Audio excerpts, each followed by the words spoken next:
हमारे मुख्य किरदार शिनोमिया होकागे से। वो हाई स्कूल के तीसरे साल 3rd ईयर का छात्र है। बाहर गर्मी का मौसम है और स्कूल में सब परीक्षाओं की तैयारी कर रहे हैं, लेकिन होकागे का ध्यान पढ़ाई में कम और अपनी गोद में रखी एक सर्वाइवल गाइड पर ज्यादा है। वो मन ही मन सोच रहा है कि जैसे ही छुट्टियां शुरू होंगी उसका असली सर्वाइवल शुरू होगा। तैयारी में डूबा हुआ नायक होकागे कोई मामूली शौकिया लड़का नहीं है, वह सर्वाइवल के लिए पागल है। उसने इसके लिए किताबों और वीडियो से काफी रिसर्च की है। वो गुफा में रहने, केव लिविंग और भाले से मछली पकड़ने, स्पीयर फिशिंग जैसी चीजों के बारे में पढ़ रहा है। उसे लगता है कि उसका ज्ञान अब उसे एक असली एडवेंचर के लिए तैयार कर चुका है। यहाँ हम देखते हैं कि होकागे अपनी क्लास में बैठा हुआ है। वो अपनी ही दुनिया में खोया हुआ है, जबकि बाकी छात्र उसे बस एक शांत और शायद थोड़ा अजीब लड़का समझते हैं। उसके पास एक बड़ा सा बैग भी है जो दिखाता है कि वो हमेशा तैयार रहता है। उसका सपना, होकागे का एक ही सपना है, अपने सर्वाइवल स्किल्स को साबित करना और अनुभव हासिल करना। वो किसी बड़े मिशन की तैयारी कर रहा है। मजाक और बुलिंग। क्लास के कुछ कूल और शरारती लड़के होकागे का मजाक उड़ाने लगते हैं। क्योंकि उसका नाम होकागे है, वे उसे चिढ़ाते हुए कहते हैं, तारांकन, अरे होकागे, वो शैडो क्लोन वाली तकनीक करके दिखाओ ना, या निन करो। होकागे की प्रतिक्रिया, होकागे इन सब बातों को चुपचाप सह लेता है। वो बस इतना सोचता है कि अगर मैं ये कर पाता तो अब तक कर चुका होता। वो बताता है कि क्लास की रैंकिंग में वो काफी नीचे आता है और शायद उसका शांत स्वभाव ही है जिसकी वजह से बुलिंग ज्यादा हिंसक नहीं होती। वो बस दुआ कर रहा है कि जल्द से जल्द गर्मियों की छुट्टियां शुरू हो जाएं। होकागे अपनी डेस्क पर सिर रखकर सो जाता है। वो क्लास के शोर शराबे से थक चुका है। अगले पेज पर हम देखते हैं कि वो क्लास में नहीं बल्कि किसी अनजान जगह पर है।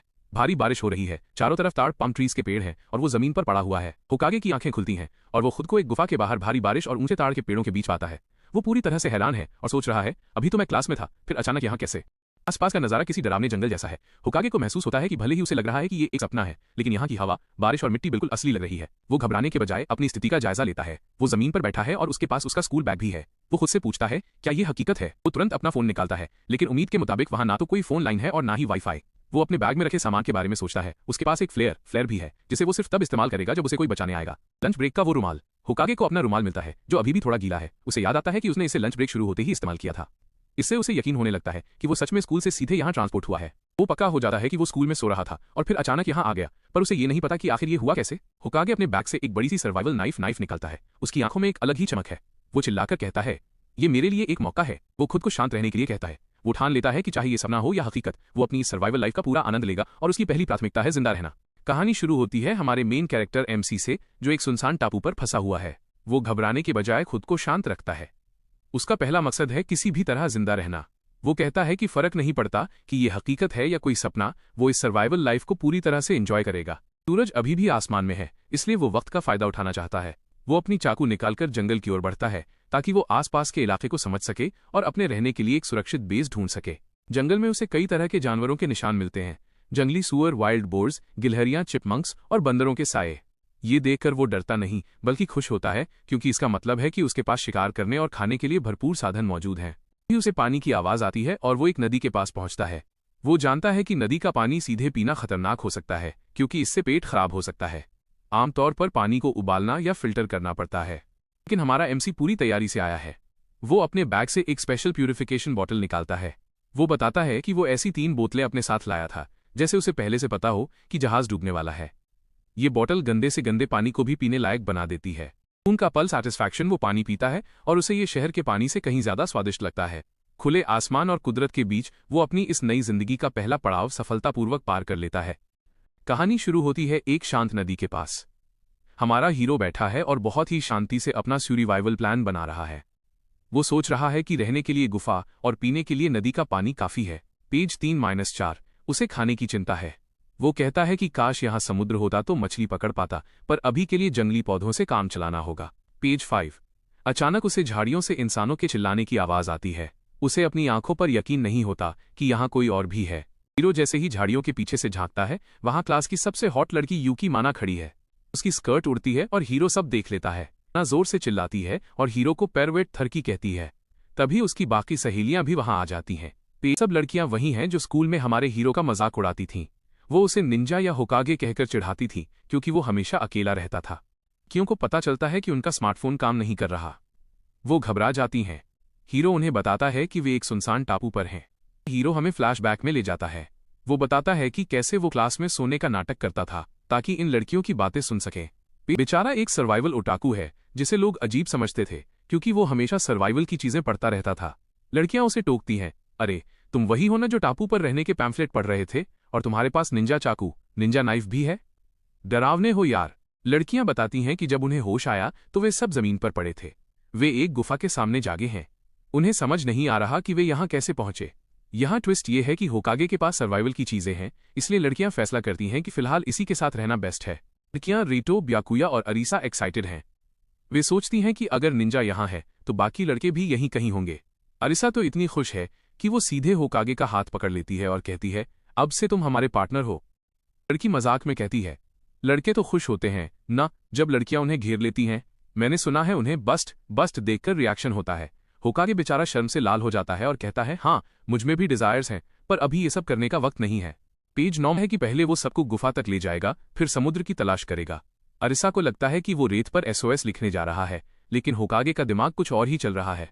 वो सोच रहा है, मैंने कभी नहीं सोचा था कि इन हाई रैंकिंग लड़कियों से बात करने का मौका मिलेगा, पर अभी मुझे सिर्फ समुद्र और खाने सीवीड की फिक्र है।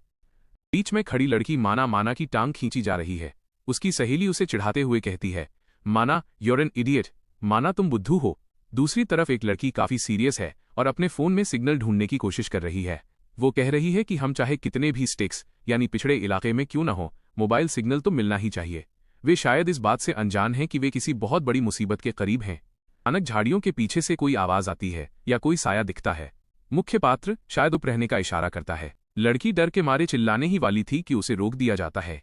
वो घबराई हुई आवाज में कहती है, please don't suddenly stop, it hurts. Please अचानक मत रुको, चोट लगती है। यहां कैमरा शिफ्ट होता है गुफा के मुहाने केव एंट्रेंस की तरफ।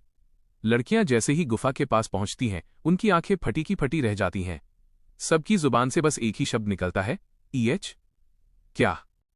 पैनल में आप देख सकते हैं कि गुफा के अंदर से एक विशाल जानवर बाहर निकल रहा है। लड़कियां पूरी तरह से जम फ्रीज चुकी हैं। उन्हें उम्मीद नहीं थी कि इस आइलैंड पर इतना खतरनाक शिकारी मौजूद होगा। आपके सामने है इस कहानी का विलेन, एक विशाल बंगाल टाइगर। इसकी सीन काफी डरावना है क्योंकि कोई नहीं जानता कि वो बाघ कब हमला कर दे। क्या यहाँ बाघ है? यहाँ हमारे मुख्य किरदार मेन कैरेक्टर्स हैरान हैं। क्या सच में यहाँ बाघ है? लड़कियां डरी हुई हैं और पूछ रही हैं कि आखिर ये सब क्यों हो रहा है। वे अपनी आंखों पर यकीन नहीं कर पा रहे। एक लड़की बहुत ही लॉजिकल बात बोलती है। वो कहती है, मेरे हिसाब से जापान में जंगली बाघ नहीं होने चाहिए। लड़का समझाना शुरू करता है कि कुछ तो गड़बड़ है। वह कहता है कि चाहे वे किसी सुनसान आइलैंड पर ही क्यों न हो, कम से कम फोन का सिग्नल तो मिलना चाहिए। साथ ही उसने रास्ते में जंगली सुअर और गिलहरियों, चिपमंक्स के निशान भी देखे थे। यहाँ वो लड़का एक बहुत ही गहरी बात बताता है। वो कहता है कि जापान के इकोसिस्टम में एक ब्लैकिस्टन्स लाइन नाम की सीमा होती है। कुछ जानवर केवल उत्तर होकाइडो में मिलते हैं और कुछ दक्षिण आओमोरी में।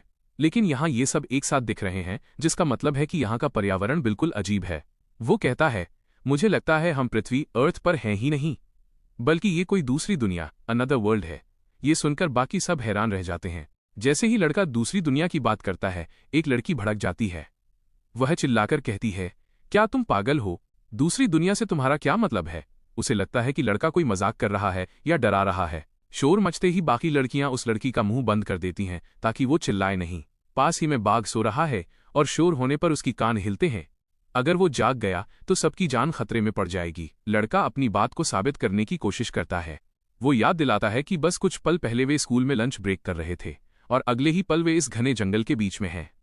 इतनी जल्दी स्कूल से जंगल में आना नामुमकिन है। अंत में लड़का कहता है कि उसके पास अपनी थ्योरी का कोई पक्का सबूत तो नहीं है, लेकिन फिलहाल सबसे जरूरी काम यह है कि वे इस खतरनाक जगह जहां बाघ है को छोड़कर कहीं और सुरक्षित स्थान पर चले जाएं। सब लोग बहुत शांति से बिना शोर मचाए बाघ के पास से भाग निकलते हैं। एक छोटी सी गलती और वे उस बाघ का लंच बन सकते थे। बाघ से दूर आने के बाद वे एक नदी के किनारे पहुंचते हैं। यहाँ वे थोड़ा चैन की सांस लेते हैं। हीरो के पास पहले से ही कुछ पीने का सामान तैयार है, जिसे देखकर एक लड़की कहती है, वाह निंजा, तुमने ये सब पहले से तैयार रखा था, कमाल है। जब हीरो एक लड़की को पानी की बोतल देता है तो वो शर्मा जाती है। वो सोचती है, अगर मैं इससे पीती हूं तो क्या ये एक इनडायरेक्ट किस होगा? हम तो अभी डेट भी नहीं कर रहे। हीरो मजाक में कहता है कि बोतल साफ है और वो पीते समय होंठ भी नहीं लगाता। लड़की फाइनली पानी पीती है और उसे बहुत सुकून मिलता है। वो कहती है, आह, क्योंकि गर्मी और डर के बाद पानी अमृत जैसा लग रहा है। हीरो दूसरी लड़की माना को भी पानी पीने के लिए कहता है। हंसी मजाक के बीच अचानक माहौल गंभीर हो जाता है। एक लड़की उदास होकर पूछती है, क्या हम कभी वापस घर जा पाएंगे? सबके चेहरे पर चिंता साफ दिख रही है। हीरो अपनी थ्योरी बताता है।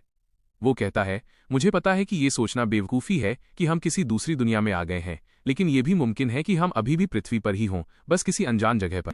एक लड़की बहुत उदास है और उसे समझ नहीं आ रहा कि वे घर कैसे लौटेंगे। हमारा हीरो उसे हिम्मत देता है और कहता है कि अगर वे जंगल से बाहर निकल पाए तो शायद उन्हें कोई इंसानी बस्ती मिल जाए। एक दूसरी लड़की चिल्लाकर कहती है कि उसे तुरंत घर जाना है, लेकिन समस्या ये है कि उन्हें सही दिशा का अंदाजा ही नहीं है। हीरो के पास एक पुराना स्मार्टफोन है, भले ही वहां सिग्नल नहीं है, लेकिन उसका कैमरा अभी भी काम कर रहा है। हीरो सोचता है कि अगर वो किसी ऊंचे पेड़ पर चढ़कर चारों तरफ की तस्वीरें ले लें तो उसे रास्ता खोजने में मदद मिलेगी। तभी एक लड़की उसे अपनी मॉडर्न सेल्फी स्टिक देती है ताकि वो और भी ऊंचाई से तस्वीरें क्लिक कर सके। हीरो को पहले कभी सेल्फी स्टिक चलाना नहीं आता था, इसलिए वो लड़की उसे बड़े प्यार से इसे इस्तेमाल करना सिखाती है। जैसे ही हीरो पेड़ पर चढ़ना शुरू करता है, उसकी फुर्ती देखकर लड़कियां हैरान रह जाती हैं। वे उसे रियल निंजा और बंदर बुलाने लगती हैं। नीचे खड़ी लड़कियां जो पहले डरी हुई थीं, अब हीरो को चीयर कर रही हैं। हीरो सोचता है कि लड़कियां मानसिक रूप से कितनी मजबूत होती हैं। हीरो पेड़ की चोटी पर पहुंचकर फोटो खींच ही रहा होता है कि तभी उसे कुछ महसूस होता है। अचानक एक शरारती बंदर आता है और हीरो के हाथ से सेल्फी स्टिक और फोन छीनकर भागने लगता है। नीचे से लड़कियां मजाक उड़ाती हैं कि तुम निंजा होकर भी एक बंदर से हार गए। वो बंदर पेड़ से नीचे कूदता है और सीधे उस लड़की के पास पहुंच जाता है जिसने सेल्फी स्टिक दी थी। बंदर उस लड़की से डरने के बजाय उसके बहुत करीब चला जाता है, जिसे देखकर हीरो दंग रह जाता है। वो लड़की मुस्कुराते हुए बताती है कि उसके पास जानवरों से दोस्ती करने की एक खास काबिलियत है। बंदर लड़की के साथ खेल रहा होता है, लेकिन हीरो को लगता है कि बंदर उसे परेशान कर रहा है। हीरो जोश में आकर लड़की को बचाने के लिए बंदर पर झपटता है, लेकिन इस हड़बड़ी में कुछ मजेदार और अजीबोगरीब एक मोमेंट्स हो जाते हैं। अंत में जब हीरो फोन में ली गई तस्वीरों को देखता है तो उसका दिल बैठ जाता है। अंततः तस्वीरों में दूर दूर तक न तो कोई शहर दिखता है और न ही कोई सड़क। चिल्लाता है, ये बहुत बड़ी खोज है। उसे महसूस होता है कि जिस समंदर को वो ढूंढ रहे थे वो उनके बहुत करीब है।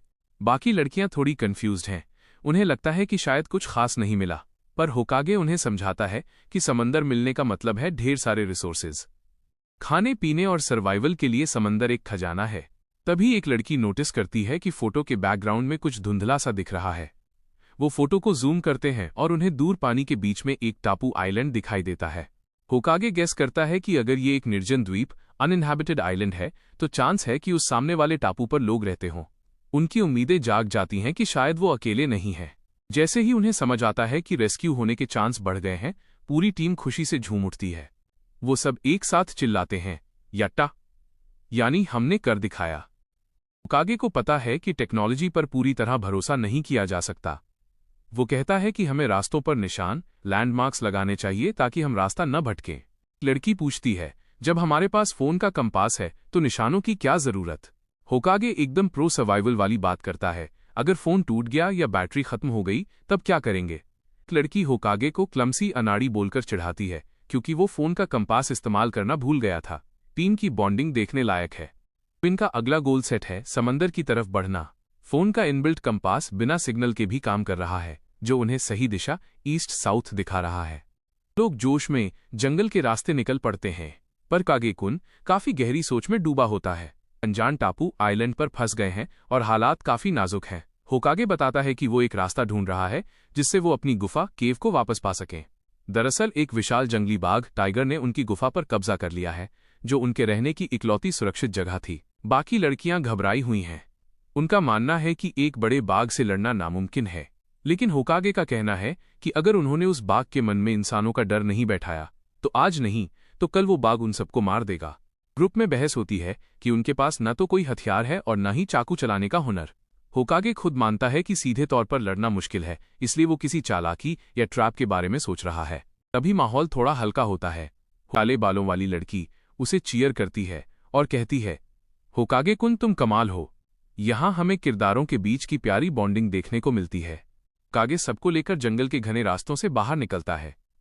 वो कहता है, बस हम पहुंचने ही वाले हैं, हम जंगल से बाहर आ रहे हैं। सूरज समुद्र तट बीच पर पहुंच जाते हैं। चमचमाता सूरज और नीला पानी देखकर लड़कियां अपनी सारी टेंशन भूल जाती हैं और खुशी से झूम उठती हैं। लड़कियां तुरंत पानी की तरफ भागती हैं। कोई पानी में भीग रहा है तो कोई रेत पर खेल रहा है। ये एक क्लासिक बीच एपिसोड जैसा मोमेंट है जहां सर्वाइवल की टेंशन कुछ देर के लिए थम जाती है। ये अभी भी काम की बात सोच रहा है।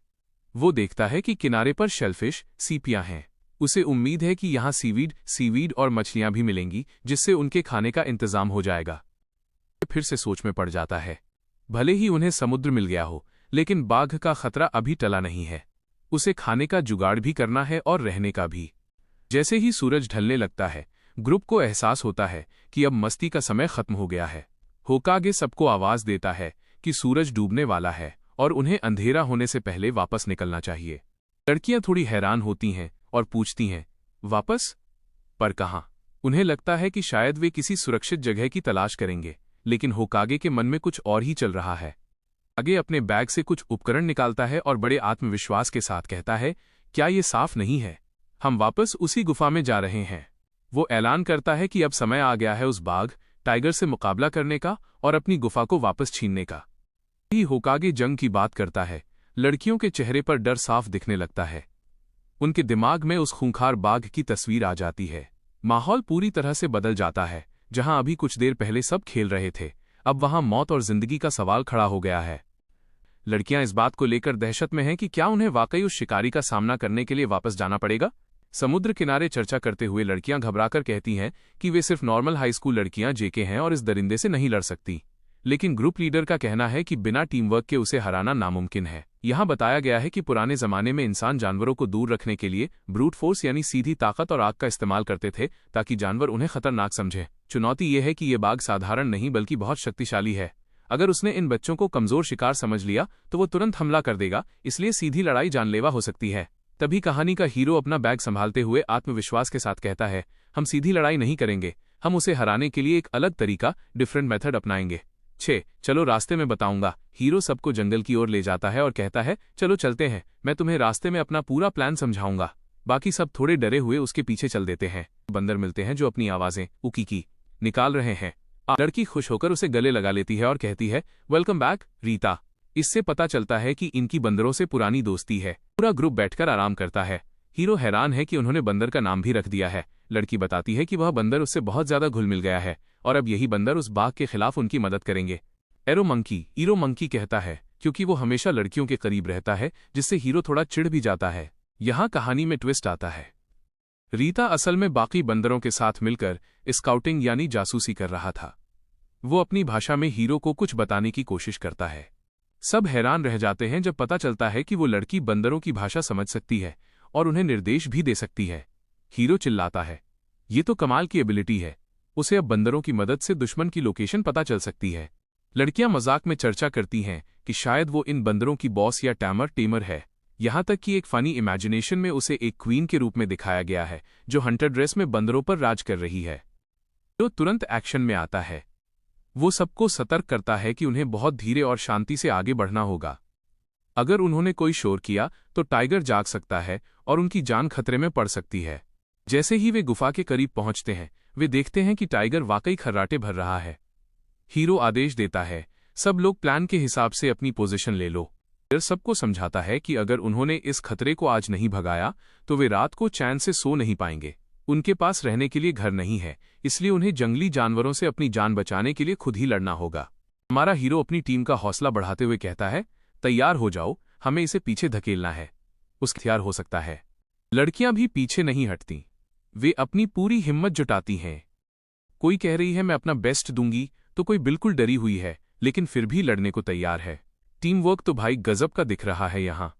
अब अपना सामान बैग्स कस लेते हैं और जोश में चिल्लाते हैं, चलो चलें। वे घने जंगल की ओर बढ़ते हैं जहां उनका सामना मौत से होने वाला है। सामने आ खड़ा होता है, उसकी आंखें शिकार की तलाश में चमक रही हैं। माहौल एकदम सीरियस हो चुका है। सीन में हम देखते हैं कि पांचों छात्र उस बड़े से बाघ के बिल्कुल सामने हैं। बाघ दहाड़ रहा है और बच्चे सहमे हुए हैं लेकिन डटे हुए हैं। क्या सबके चेहरों पर डर साफ दिख रहा है। ये सामने आ खड़ा होता है, इसके पंजों को देखो कितने नुकीले हैं। ऐसा लग रहा है मानो ये अभी इन सब का शिकार कर लेगा। जहां बाकी सब थर थर कांप रहे हैं, हमारा मेन लीड हीरो एकदम शांत है। वो अपनी टीम को चिल्लाकर कहता है, डरो मत, अगर तुम पीछे हटे या घबराए तो ये सीधा तुम्हारे ऊपर झपट्टा मारेगा। टाइगर हार मानने वालों में से नहीं है। वो अपनी पूरी ताकत से एक भयानक दहाड़ मारता है। उसके दांत और चेहरे के भाव देखकर किसी की भी रूह कांप जाए। माहौल एकदम करो या मरो वाला हो गया है। बिना किसी देरी के वो विशाल, ऐसा लगता है जैसे ये इनका आखिरी पल होने वाला है। बाघ को अपनी तरफ आता देख लड़कियां पूरी तरह दहशत में हैं। उनकी आंखों में मौत का डर साफ झलक रहा है और वो अपनी जान की दुआ मांग रही हैं। अब बाघ और हमारे हीरो के बीच बस कुछ ही कदमों की दूरी बची है। हीरो अभी भी अपनी जगह से हिला नहीं है। ये बिल्कुल एक वाइल्ड लाइफ थ्रिलर फिल्म के सीन जैसा लग रहा है। हीरो के पास कुछ है। वो धीरे से कहता है गुड, और अपने बैग या कमर के पास से कुछ रहस्यमयी स्टिक्स निकालता है। उसके चेहरे पर अब डर नहीं बल्कि एक शिकारी वाली चमक है। बाघ भी रुक जाता है। उसे समझ नहीं आ रहा कि ये छोटा सा इंसान उससे डर क्यों नहीं रहा। बाघ अपनी आंखों से हीरो को भांपने की कोशिश कर रहा है। हीरो ने अपने उन खास हथियार और एक तेज आवाज। अब खेल पलटने वाला है। क्या हमारा हीरो इस जंगली दरिंदे को हरा पाएगा? हीरो का घातक मूव अपनी उन 2 रॉड्स को एक खास तरीके से घुमाता है।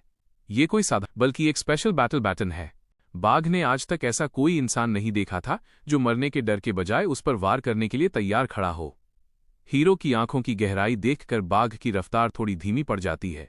कहानी शुरू होती है एक जो हमारे हीरो और उसकी टीम के सामने खड़ा है। लड़कियां काफी डरी हुई हैं, लेकिन हमारा मेन लीड हार मानने वालों में से नहीं है। टाइगर को डराने के लिए हमारा हीरो चिल्लाता है raise your voice till the limit. वो अपनी टीम को हिम्मत देता है कि सब मिलकर एक साथ जोर से चिल्लाओ। टाइगर जंगली जानवर है और अचानक हुए इतने शोर से वो थोड़ा सकपका जाता है। लड़का और सारी लड़कियां हरम मिलकर एक साथ चिल्लाते हैं। हीरो के हाथ में जलती हुई मशालें हैं। ये शोर और आग का कॉम्बो काम कर जाता है।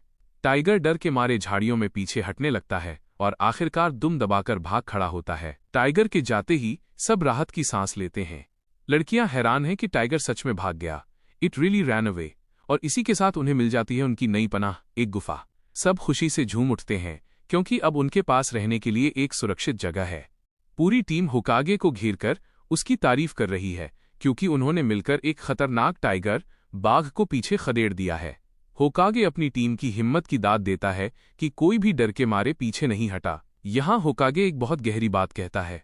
वो समझाता है कि अगर आप किसी जानवर को ताकत से नहीं हरा सकते तो उसे उन चीजों से डराओ जो उसने पहले कभी न देखी हों, जैसे तेज आवाज और आग। इसे वो इंसानी ज्ञान की जीत कहता है। टीम की एक सदस्य पूछती है कि क्या वो जानवर अब दोबारा हमला नहीं करेगा। होकागे विश्वास के साथ कहता है कि उन्होंने उसके दिल में इतना डर बैठा दिया है कि वो अब पास आने की हिम्मत नहीं करेगा। खतरा टलने के बाद होकागे एक मशाल टॉर्च लेकर अंधेरी गुफा की तरफ बढ़ता है। वो कहता है कि वो अंदर जाकर चेक करेगा कि वहां क्या है, ताकि टीम के रहने के लिए कोई सुरक्षित जगह मिल सके। जैसे ही खतरा टलता है, टीम की एक चुलबुली लड़की जिसके बाल पॉनीटेल में हैं, जमीन पर लेट जाती है। वो कहती है कि जैसे ही डर खत्म हुआ, अब उसे जोरों की भूख लगने लगी है। अगले ही पल एक मजेदार सीन आता है जहां उस लड़की के पेट से इतनी जोर की आवाज आती है कि पास खड़ी दूसरी लड़की हैरान रह जाती है और मजाक में पूछती है, क्या तुम कोई जंगली जानवर हो? बाकी लड़कियां भी भूख की शिकायत करती हैं, लेकिन साथ ही उन्हें इस बात की चिंता है कि सूरज ढलने वाला है।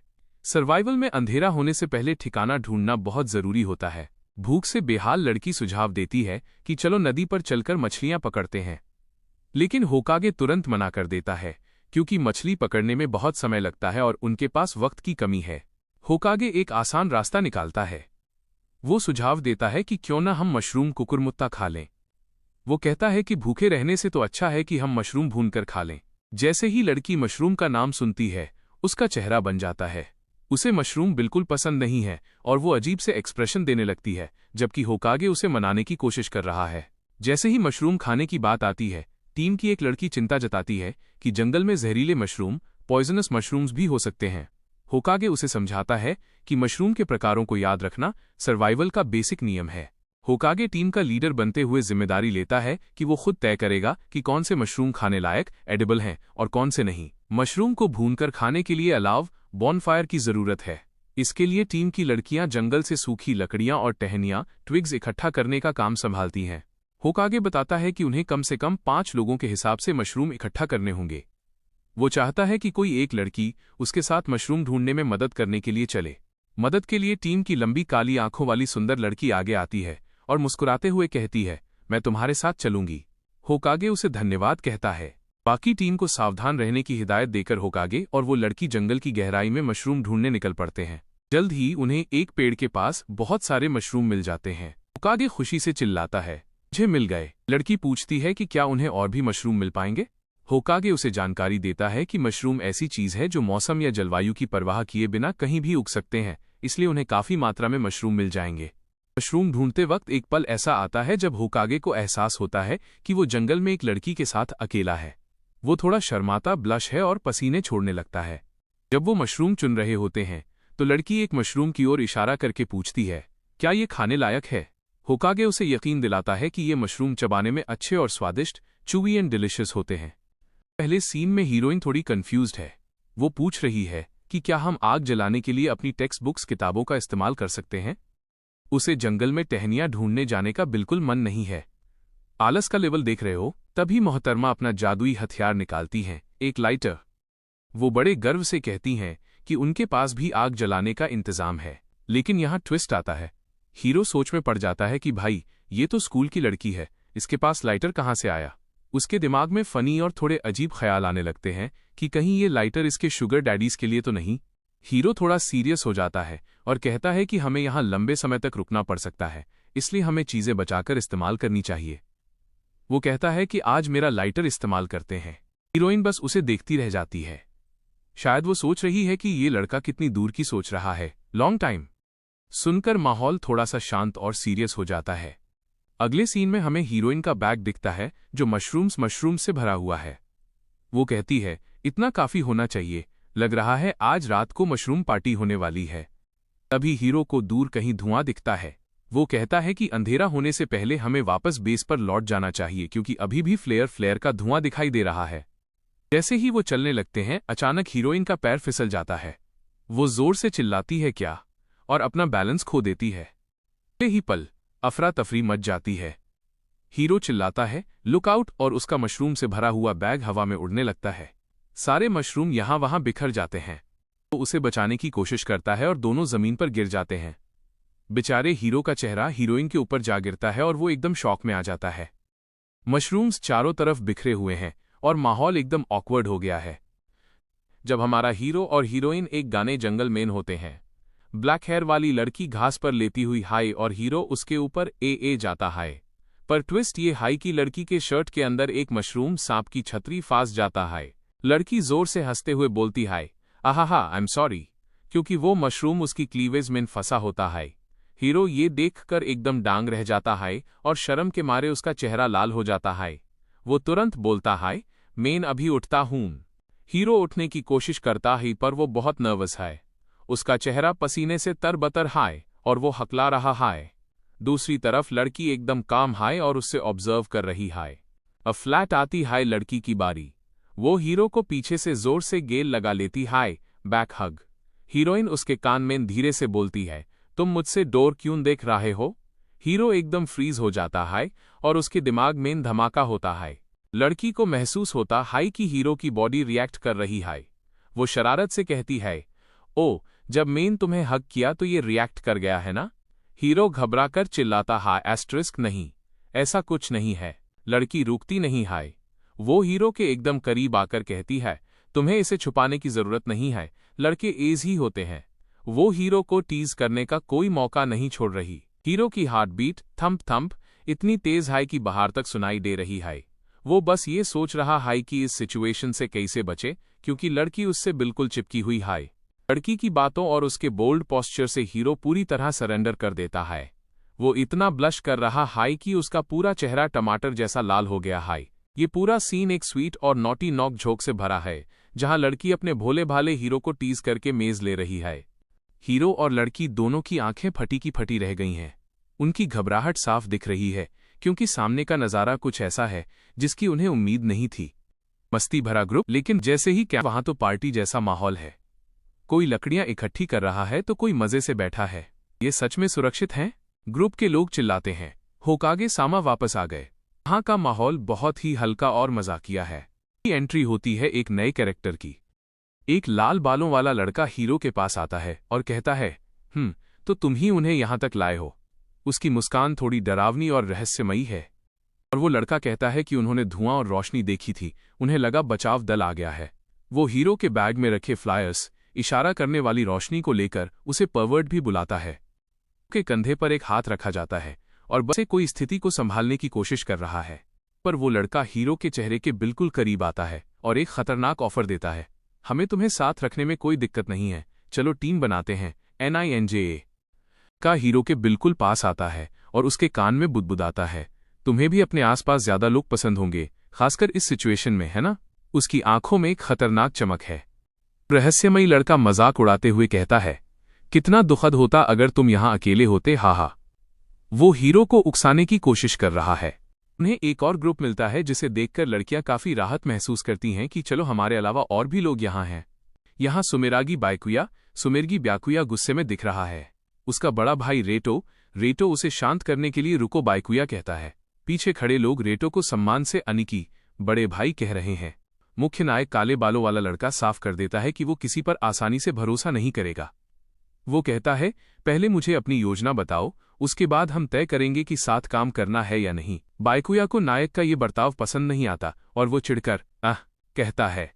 माहौल थोड़ा तनावपूर्ण हो जाता है। रेटो बीच बचाव करता है। वो समझदार है और कहता है कि यहां लड़ाई करने से किसी का फायदा नहीं होगा। वह शांति बनाए रखना चाहता है। रेटो अपनी योजना बताता है। वो एक पहाड़ी की तरफ इशारा करते हुए कहता है कि उनका बेस वहां है और अगर वे वहां आग जलाते हैं तो मदद के लिए सिग्नल भेजा जा सकता है। नायक अभी भी हिचकिचा रहा है। वो जानता है कि ज्यादा लोग होने के फायदे हैं, लेकिन उसे इन भाइयों पर पूरा भरोसा नहीं है। यहाँ एक फ्लैशबैक या परिचय दिया गया है। सुमेरागी भाई जापान की एक बहुत बड़ी कंपनी सुमेरागी ग्रुप के वारिस हैं। वे पढ़ाई और खेल दोनों में टॉप पर हैं। यहाँ दोनों भाइयों के व्यक्तित्व के बारे में बताया गया है। बड़ा भाई रेटो समझदार और लोकप्रिय है, जबकि छोटा भाई बायकुया बदतमीज और जंगली स्वभाव का है, लेकिन फिर भी काफी मशहूर है। नायक को रेटो का नाम याद आता है, सुमेरागी रेटो। वह स्थिति का आकलन कर रहा है। रेटो अपनी अमीरी और तकनीक का जलवा दिखाता है। वो कहता है कि उसके पास एक खास एंटी किडनैपिंग सिस्टम वाला फोन है, जो बिना सिग्नल के भी उसके परिवार को मदद के लिए सिग्नल भेज सकता है। एक चश्मा पहनने वाला लड़का शायद नेता बनने की कोशिश कर रहा है, अपनी थ्योरी समझा रहा है। वो कहता है कि अगर उसकी गणना सही है कि वे अब पृथ्वी पर नहीं हैं, तो बचाव की उम्मीद करना बेकार है। वो SUBSEQUENTLY इसके बाद दूसरों को बचाने की योजना की बात करता है। वही लड़का जो खुद को बहुत होशियार समझ रहा है, एक कमजोर दिखने वाले लड़के तनाका मंत्रो को अपना बैग पकड़ा देता है और उसे भारी लकड़ियां ढोने के लिए कहता है। तनाक मंत्रो लकड़ियों के भारी बोझ के नीचे दबा जा रहा है। वो लड़का नेता उसे डांटते हुए कहता है, इसे मेरे बैग में डालो। तो नेता जैसा दिखने वाला लड़का तनाक को फिर से चेतावनी देता है कि वो गिरकर उसका बैग गंदा न करे। तनाक डरते हुए हाँ कहता है। एक लड़की तनाक के बारे में बात कर रही है। वो बताती है कि वो ओटाकू सर्कल से है, जिसे अक्सर स्कूल में बुली किया जाता था। मुख्य पात्र मेन कैरेक्टर माइनस काले बालों वाला लड़का और वो घमंडी लड़का आमने सामने है। मुख्य पात्र कहता है कि पुलिस या बचाव दल उन्हें अभी भी ढूंढ रहे होंगे, बशर्ते वे अभी भी पृथ्वी पर हों। घमंडी लड़का सफेद बालों वाला मुख्य पात्र को चुनौती देता है। वो कहता है, मैंने सुना है तुम कैंपिंग में अच्छे हो, लेकिन अकेले ज्यादा दिन नहीं टिक पाओगे। अगर बचना चाहते हो तो मेरे पीछे आओ। मुख्य पात्र सीधे शब्दों में उसे मना कर देता है। वो कहता है, हम तुम्हारे साथ नहीं आएंगे, हम यहीं रुकेंगे। उसके पीछे कुछ लड़कियां भी खड़ी हैं। सफेद बालों वाला लड़का हैरान रह जाता है और पूछता है, क्या? उसके पास खड़ा दूसरा लड़का मुख्य पात्र को बेवकूफ कहता है। सफेद बालों वाला लड़का मुख्य पात्र से दोबारा सवाल करता है, तो तुम ये कह रहे हो कि तुम इस गुफा में जो चाहे वो करना चाहते हो? मुख्य पात्र शांति से जवाब देता है, सही कहा। ब्याकुया सोच में डूबा हुआ है।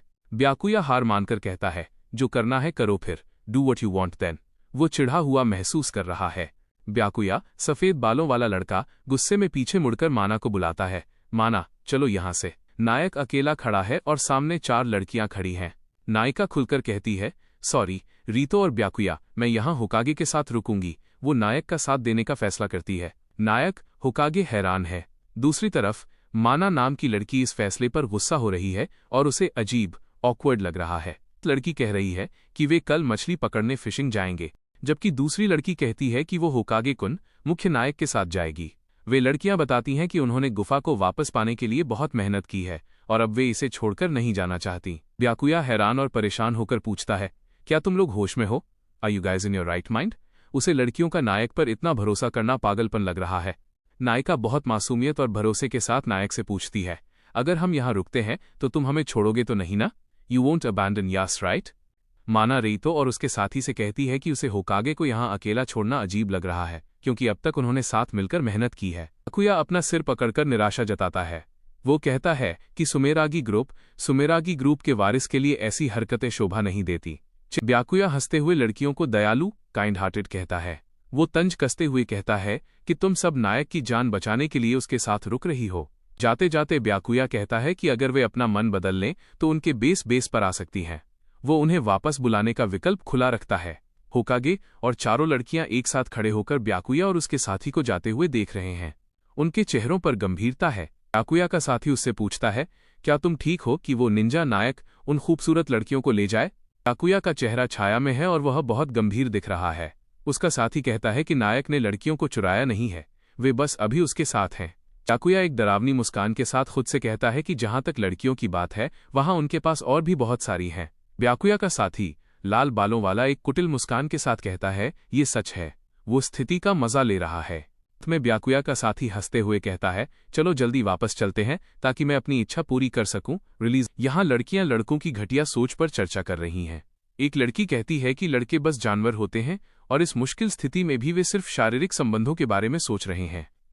छोटी बालों वाली लड़की योशी चिल्लाकर बताती है कि उसके पार्ट टाइम जॉब वाले एक साथी ने उसके साथ बदतमीजी करने की कोशिश की। वो डरी हुई है और उसकी सहेली ईरी पास ही खड़ी है। तनाव के बीच ईरी बात को बदलने की कोशिश करती है और एक बैग दिखाते हुए पूछती है, क्या तुम कुछ मशरूम खाना चाहोगे? हमने बहुत सारे तोड़े हैं, ये मशरूम हैं। योशी अभी भी गुस्से में है और वो ईरी को पर्व थरकी बोलती है। उसका कहना है कि इस माहौल में मशरूम की बात करना थोड़ा ल्यूड अश्लील लग रहा है। बेचारा हीरो होकागे बस साइड में खड़ा ये सब सुन रहा है। योशी अपनी बात पर अड़ी है और कहती है कि वो उन मशरूम्स को अपने दांतों से फाड़ देगी बदला लेने के लिए।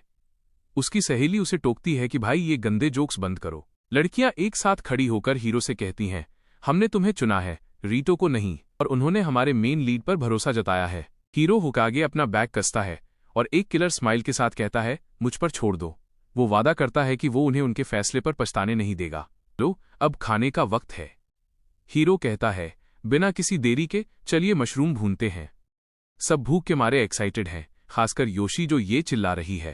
मशरूम्स को डंडियों पर लगाकर आग में भूना जा रहा है। देखने में तो ये काफी टेस्टी लग रहे हैं, जैसे किसी कैंपिंग ट्रिप पर हों। इतादाकी मासू। पहली बाइट लेते ही सबकी आंखें चमक उठती हैं। आने के बाद सबके चेहरे उतर जाते हैं। कोई कह रहा है स्वाद नहीं है, कोई कह रहा है टेक्सचर तो ठीक है पर मजा नहीं आया। बेचारी योशी का तो चेहरा ही देखने लायक है। लड़कियां मशरूम तो खा रही हैं, लेकिन योशी चिल्लाकर कहती है, मेरा पेट ऐसे नहीं भरने वाला। मशरूम्स में कोई खास स्वाद नहीं था, इसलिए सब थोड़े निराश लग रहे हैं। तभी हमारा हीरो होकागे एक मिस्टीरियस स्माइल के साथ कहता है, रुको, मुझे एक जादू स्पेल करने दो। वो एक मशरूम उठाता है और लड़कियां हैरान होकर उसे देखने लगती हैं। हीरो मशरूम पर कुछ छिड़कता है और अचानक उसमें से चमक स्पार्कल्स निकलने लगती है। लड़कियां सोच रही हैं कि क्या होकागे के पास सच में कोई सुपर पावर है, लेकिन कोई जादू नहीं था। होकागे हंसते हुए एक छोटी सी बॉटल दिखाता है, करी पाउडर। वो कहता है कि सर्वाइवल के समय ये सबसे जरूरी चीज है। जैसे ही लड़कियां करी वाले मशरूम चखती हैं, उनकी दुनिया ही बदल जाती है। सब चिल्लाते हैं, ये तो बहुत टेस्टी है और कितना बड़ा फर्क आ गया। होकागे शान से बैठकर कहता है, चिंता मत करो, मेरे पास अल्टीमेट मसाला है। लड़कियां उसे ऐसे देख रही हैं जैसे वो कोई भगवान हो। बातचीत के दौरान हीरो एक और राज खोलता है। वो कहता है कि अगर पास में समंदर है तो हमें नमक की कभी कमी नहीं होगी। लड़कियां खासकर माना चौंक जाती हैं। क्या समंदर के पानी से नमक बना सकते हैं? वो बेचारे इस बेसिक सर्वाइवल ट्रिक से बिल्कुल अनजान थे। होकागे अपना सिर पकड़ लेता है और कहता है, हाँ, बस समंदर के पानी को उबालना होता है। बाकी लड़कियां अरिसा को चिढ़ाती हैं कि क्या उसे भी ये नहीं पता था। यहां तक कि वो एक पुरानी किताब या डायरी को भी पलट रहे हैं। अंत में सब साथ बैठकर आग के पास हंस रहे हैं। लड़कियां आपस में मजे ले रही हैं और एक लड़की माना को सब इडियट बोल रहे हैं।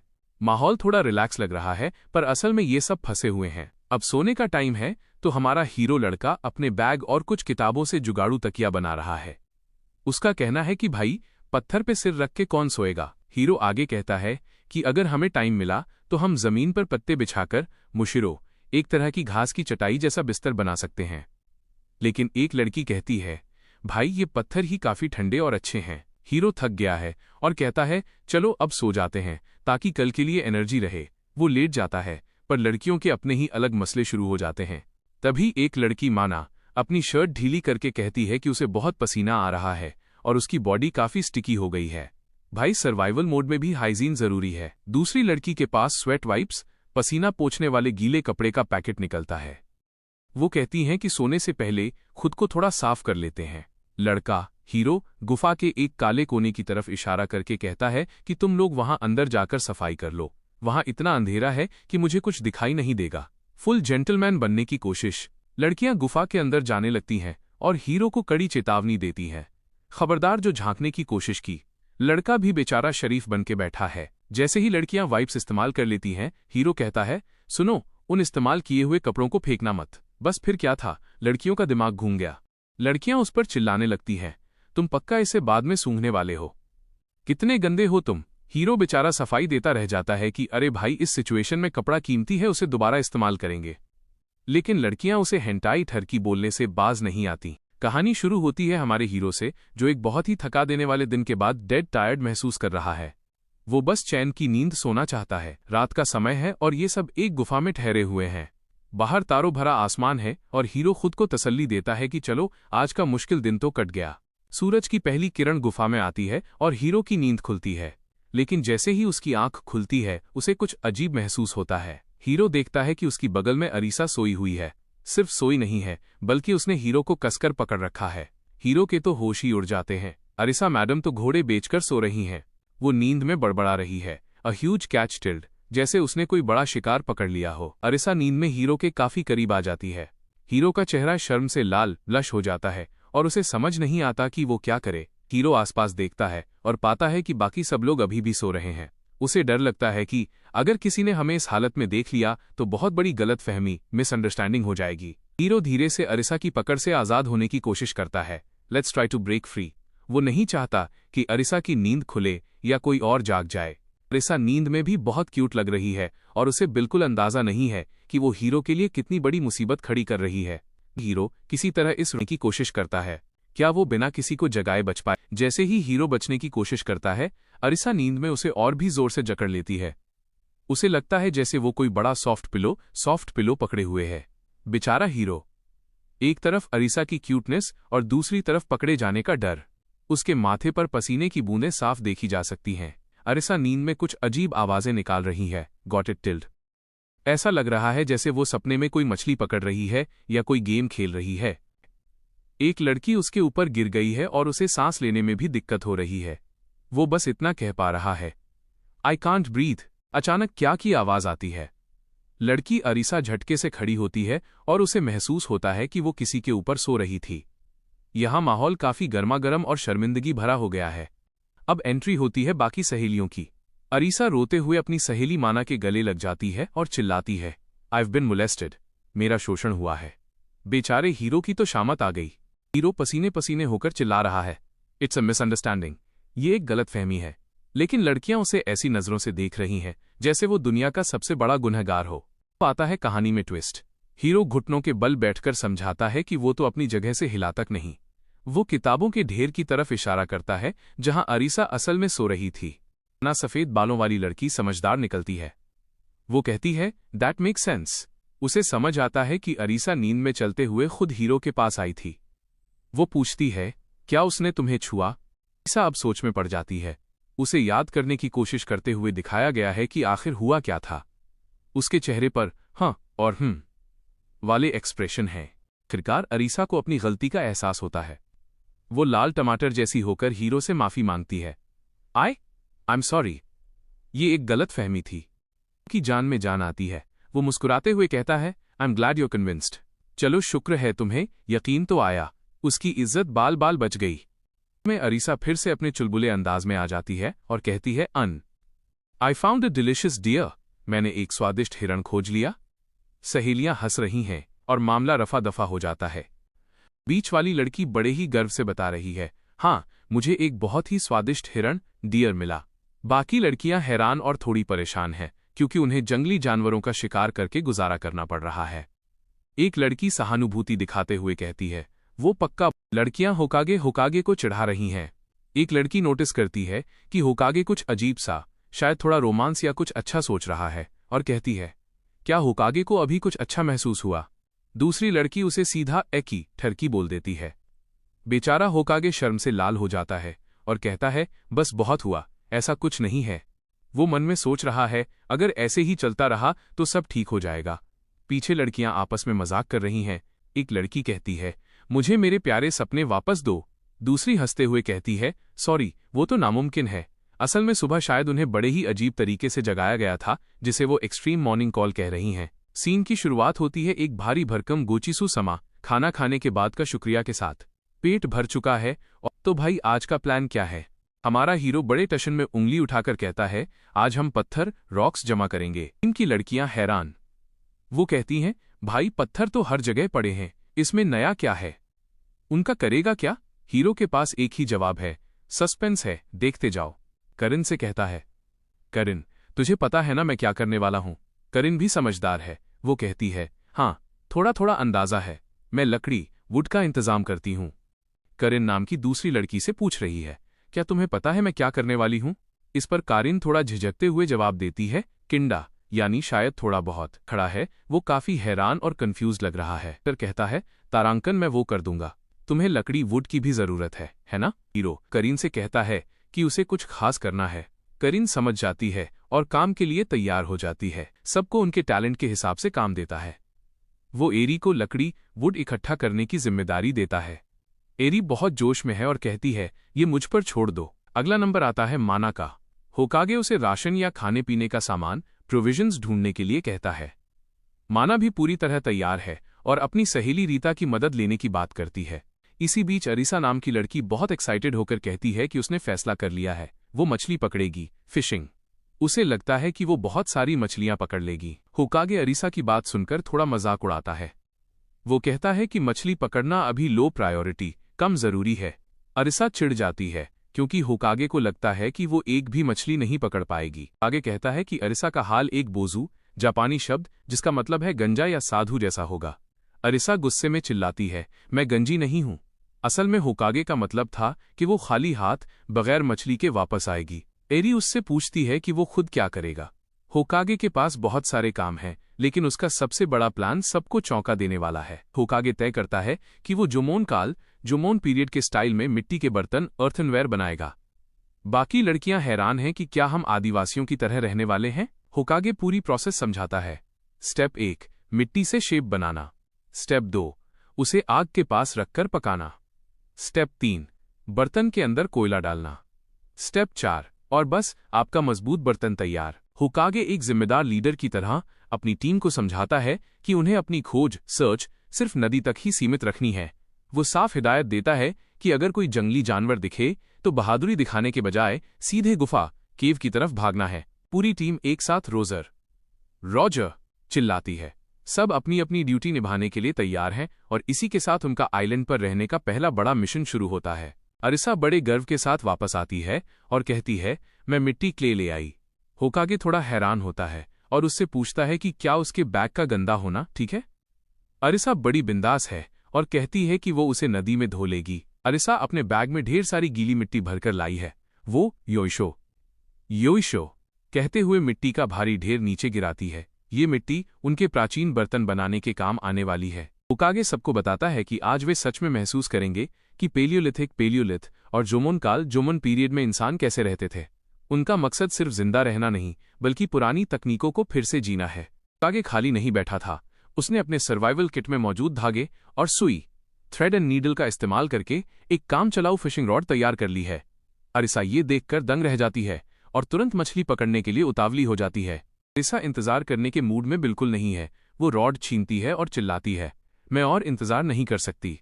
वो तुरंत पानी में कांटा फेंकने की कोशिश करती है। अरिसा को लगता था कि मछली पकड़ना वीडियो गेम जैसा आसान होगा, जहां मछली तुरंत कांटे में फंस जाती है।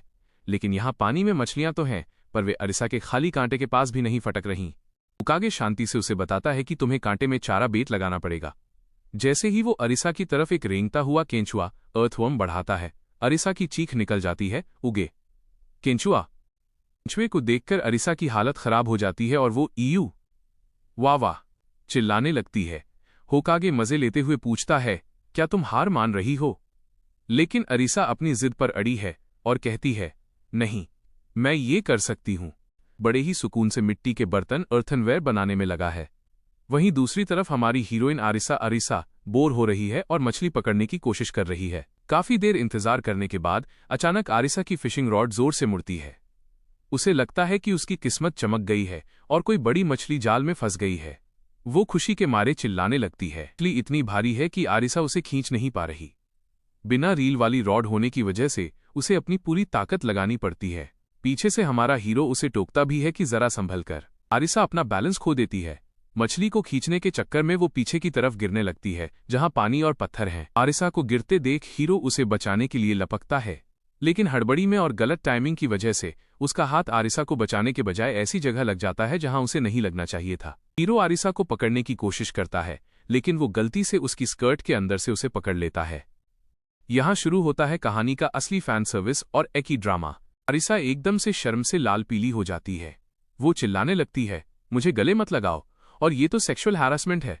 बेचारा हीरो बस उसे गिरने से बचाने की कोशिश कर रहा था, पर सिचुएशन कुछ और ही बन गई। बजाय माफी मांगने के हीरो उसे डांटने लगता है कि अगर वो गिर जाती और उसे ठंड लग जाती तो यहां इस जंगल में कोई दवाई देने वाला नहीं है।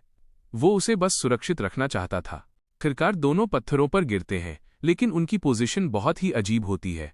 आरिसा का चेहरा शर्म से अभी भी लाल है और हीरो अभी भी उसे पकड़े हुए है ताकि वो दोबारा न फिसल जाए। हमारी फीमेल लीड काफी थकी हुई और हैरान लग रही है। यहाँ माहौल थोड़ा सस्पेंस वाला है। एक दूसरे के काफी करीब हैं और थक कर जमीन पर गिरे हुए हैं। हाव भाव से लग रहा है कि उन्होंने बहुत मेहनत वाला काम किया है। लड़का होकागे हैरान होकर चिल्लाता है, तुमने अभी भी इसे पकड़ रखा है। यहां से असली एक्शन शुरू होता है। लड़की पूरे जोश में है। वो चिल्लाती है, होकागे मेरी मदद करो, मुझे इसे खाना ही है, चाहे जो हो जाए। वो हार मानने को तैयार नहीं है। होकागे पीछे से उसे सहारा देता है और कहता है, सब मुझ पर छोड़ दो। दोनों मिलकर मछली पकड़ने वाली छड़ी रॉड को संभालते हैं। हम इसे धीरे धीरे रॉड से ऊपर खींचेंगे। रोमांस और टीम वर्क का परफेक्ट कॉम्बो। दोनों अपनी पूरी ताकत लगा देते हैं। होकागे काउंट करता है, जब ये करीब आ जाए। 8 सीन 8। और ये रही कामयाबी। एक बड़ी सी मछली पानी से बाहर उछलती है और लड़की खुशी से चिल्लाती है, YATTA, यानी मैंने कर दिखाया। सोचता है, किसने सोचा था कि मेरी बनाई हुई इस मामूली सी छड़ी से इतनी बड़ी मछली फंस जाएगी। लड़की उस मछली को देखकर दंग रह जाती है। वो कहती है, मैंने ऐसा कुछ पहले कभी नहीं देखा। क्या ये कोई नई प्रजाति, न्यू स्पीशीज है? जैसे ही वो पल याद आता है, लड़की एकदम से शर्मा जाती है और चिल्लाती है, ये सेक्सुअल हैरेसमेंट है। लड़का भी शर्माते हुए जवाब देता है कि उसे भी ऐसा ही कहना चाहिए। शायद लड़की ने भी कुछ ऐसा ही किया था। पकड़ लिया है, जहां पत्थर के बीच एक इवाना, एक प्रकार की मछली तैर रही है। बहुत खुश है। वो कहती है, चलो इसे अभी खाते हैं, ताज़ा ही सबसे अच्छा होता है। लेकिन लड़का थोड़ा संजीदा है। लड़का कुछ लकड़ियां इकट्ठा कर रहा है और मजाक में कहता है कि मछली पकड़ने के बाद गंजा नहीं रहा। बूजू का इस्तेमाल कर रहा है, जिसका मतलब मछली न पकड़ पाना भी होता है और गंजा भी। लड़का कहता है कि हमें अकेले नहीं खाना चाहिए। वो मिट्टी के बर्तन में कोयला भरकर मछली को वापस ले जाना चाहता है ताकि उनके बाकी साथी भी इसे खा सकें। लड़की होकागे का शुक्रिया अदा करती है। वो कहती है कि उसी की मदद की वजह से आज उन्हें रात के खाने में मछली मिलेगी। माहौल थोड़ा इमोशनल और प्यारा हो जाता है। अचानक लड़की उसे एक बात याद दिलाती है। वो कहती है, जब तुमने पीछे से मुझे सपोर्ट किया था। लड़की अपनी बाहें पकड़कर बैठी है और मन ही मन स्वीकार करती है कि उस पल उसे क्यों महसूस हुआ था। क्यों एक जापानी शब्द है जिसका मतलब है दिल की धड़कन बढ़ जाना या बहुत प्यारा महसूस होना। दोनों आग के पास बैठकर हंसने लगते हैं। लड़का मजाक में कहता है कि अगर मोलेस्टर खुद ही कह रहा है कि उसे परेशान किया जाए तो क्या वो लड़का मासूम नहीं हुआ। बातों बातों में लड़की हंसते हुए कहती है, सच्चाई तो ये है कि मुझे अब लगता है कि अगर तुम मुझे थोड़ा परेशान हरास भी करो तो चलेगा।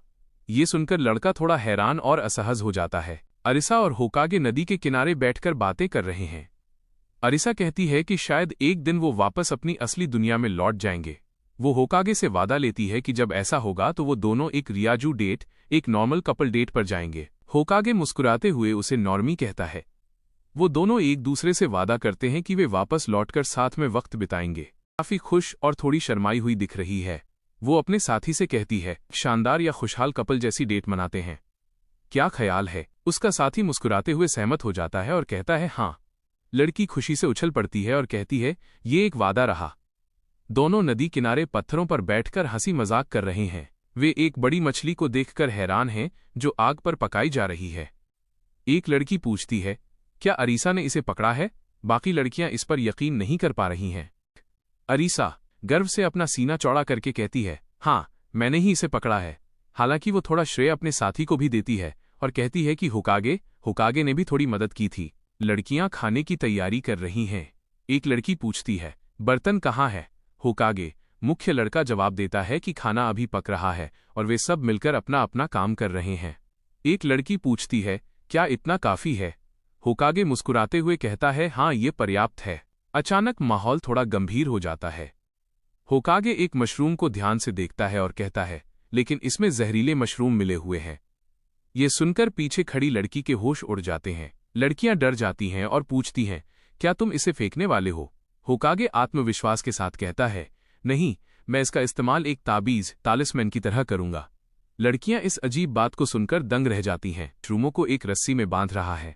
वो समझाता है, अगर तुम इसे इस तरह लटकाओगे, वो मशरूमों की उस माला को गुफा के द्वार पर लटका देता है। वो बताता है कि ये जंगली जानवरों को गुफा में आने से रोकेगा। जानवर जहर के प्रति इंसानों से ज्यादा संवेदनशील होते हैं, इसलिए वे इसे देखते ही भाग जाएंगे। लड़कियां उसकी बुद्धिमानी देखकर समझ जाती हैं कि ताबीज का असली मतलब क्या था। होकागे कुन की तारीफ कर रही हैं। वे बहुत खुश और प्रभावित दिख रही हैं। एक लड़की कहती है, जैसा कि होकागे कुन से उम्मीद थी कि होकागे कुन के पास आती है। वो थोड़ी शांत और गंभीर दिख रही है। वो उससे एक अजीब सा सवाल पूछती है, क्या तुम मेरे पत्थरों रॉक्स को देख सकते हो? यह लड़की अपनी बुद्धिमानी दिखाती है। उसने बहुत सारे पत्थरों को पत्तों पर सलीके से सजाया है। वो बताती है, मैंने इन्हें इनके आकार और प्रकार के अनुसार अलग अलग कर दिया है। होकागे कुन उसकी इस मेहनत और समझदारी को देखकर दंग रह जाता है और चिल्लाकर कहता है, शानदार, बहुत बहुत धन्यवाद। होकागे कुन पत्थरों को देखकर उससे पूछता है कि क्या उसे पत्थरों के बारे में बहुत जानकारी है। लड़की बहुत ही विनम्रता से जवाब देती है, ज्यादा नहीं, मैंने बस वही किया जो मुझे लगा कि तुम करोगे। वह लड़की मन ही मन बहुत खुश है और गर्व महसूस कर रही है। ब्लश है और वो अपनी मुट्ठी भींचकर अपनी छोटी सी जीत का जश्न मना रही है क्योंकि उसे तारीफ मिली है। होकागे कुन मुस्कुराते हुए कहता है, बिल्कुल सही, तुम वाकई बहुत होशियार हो। लड़की अपनी आंखें बंद करके धीरे से कहती है, मुझे खुशी हुई। उनके बीच एक प्यारा सा पल दिखाया गया है। अचानक होकागे कुन के चेहरे के भाव बदल जाते हैं। वो थोड़ा गंभीर हो जाता है। शायद उसे एहसास हुआ कि उसने लड़कियों की काबिलियत को कम आंका था। होकागे कुन दूर खड़ा होकर सभी लड़कियों को काम करते हुए देख रहा है। वे सब मिलकर आग जला रही हैं और खाना मछली पका रही हैं। वो सोचता है, ये सोचना कि ये लड़कियां इतनी मेहनत करेंगी और इस हद तक कुशल स्किलफुल होंगी। वो उनकी टीम वर्क से बहुत प्रभावित है। लड़कियां आग के पास बैठी हैं और होकागे कुन को बुलाती हैं। एक लड़की चिल्लाती है, होकागे, जल्दी आओ और खाना खाओ। वो ओके बोलकर उनकी तरफ बढ़ता है, लेकिन तभी उसे झाड़ियों में कुछ हलचल महसूस होती है और वो पीछे मुड़कर देखता है। अंधेरे जंगल में एक पेड़ के पीछे से कोई रहस्यमयी परछाई सिलुएट उन सबको छुपकर देख रही है। शुरुआत में सब मिलकर आग पर ताज़ा पकड़ी हुई मछली भून रहे हैं। मछली इतनी टेस्टी है कि एक लड़की अरीसा खुशी से झूम रही है और कह रही है, ये बहुत स्वादिष्ट है। खाना खत्म करने के बाद शानदार खाने के लिए शुक्रिया बोलते हैं। अब पेट भर गया है तो बारी है काम की। होकागे एक लीडर की तरह फैसला लेता है। वो कहता है कि सर्वाइवल को और तेज करने के लिए उन्हें अपने रोल्स काम बदलने होंगे, क्योंकि एक ही काम रोज रोज करने से सब बोर हो जाते हैं। अरीसा को मछली पकड़ना इतना पसंद है कि वो किसी और काम के लिए तैयार नहीं है। वो चिल्लाकर कहती है, मुझे और मछली पकड़नी है, इसलिए उसे और माना को उनके पुराने काम पर ही रहने दिया जाता है। करिन। होकागे उसे एक बहुत ही बोरिंग और मुश्किल काम देता है, पत्थरों का मैन्युफैक्चरिंग, पत्थरों को इकट्ठा करना और छांटना। करिन सिर्फ शांत नहीं है, वो बहुत होशियार भी है। वो कहती है कि उसे इतिहास, जोमन पीरियड माइनस जापान का प्राचीन काल की अच्छी समझ है, इसलिए वो मिट्टी के बर्तन अर्थनवेयर बनाने में भी मदद करेगी। होकागे मन में सोचता है कि करिन दूसरी लड़कियों की तरह हंसमुख नहीं है, थोड़ी कोल्ड रूखी लगती है, लेकिन वो बहुत जल्दी चीजें सीख जाती है जिससे होकागे का काम आसान हो जाता है। जब होकागे बाद में चेक करने जाता है तो वो हैरान रह जाता है। करिन ने सारे पत्थरों को उनकी साइज और टाइप के हिसाब से बड़े पत्तों पर अलग अलग सजाकर रखा है, एकदम प्रोफेशनल तरीके से। होकागे उन पत्थरों को देखकर मुस्कुराता है। वो समझ जाता है कि भले ही करिन के चेहरे पर इमोशंस न दिखें, लेकिन उसका काम ये बता रहा है कि उसे होकागे पर पूरा भरोसा है।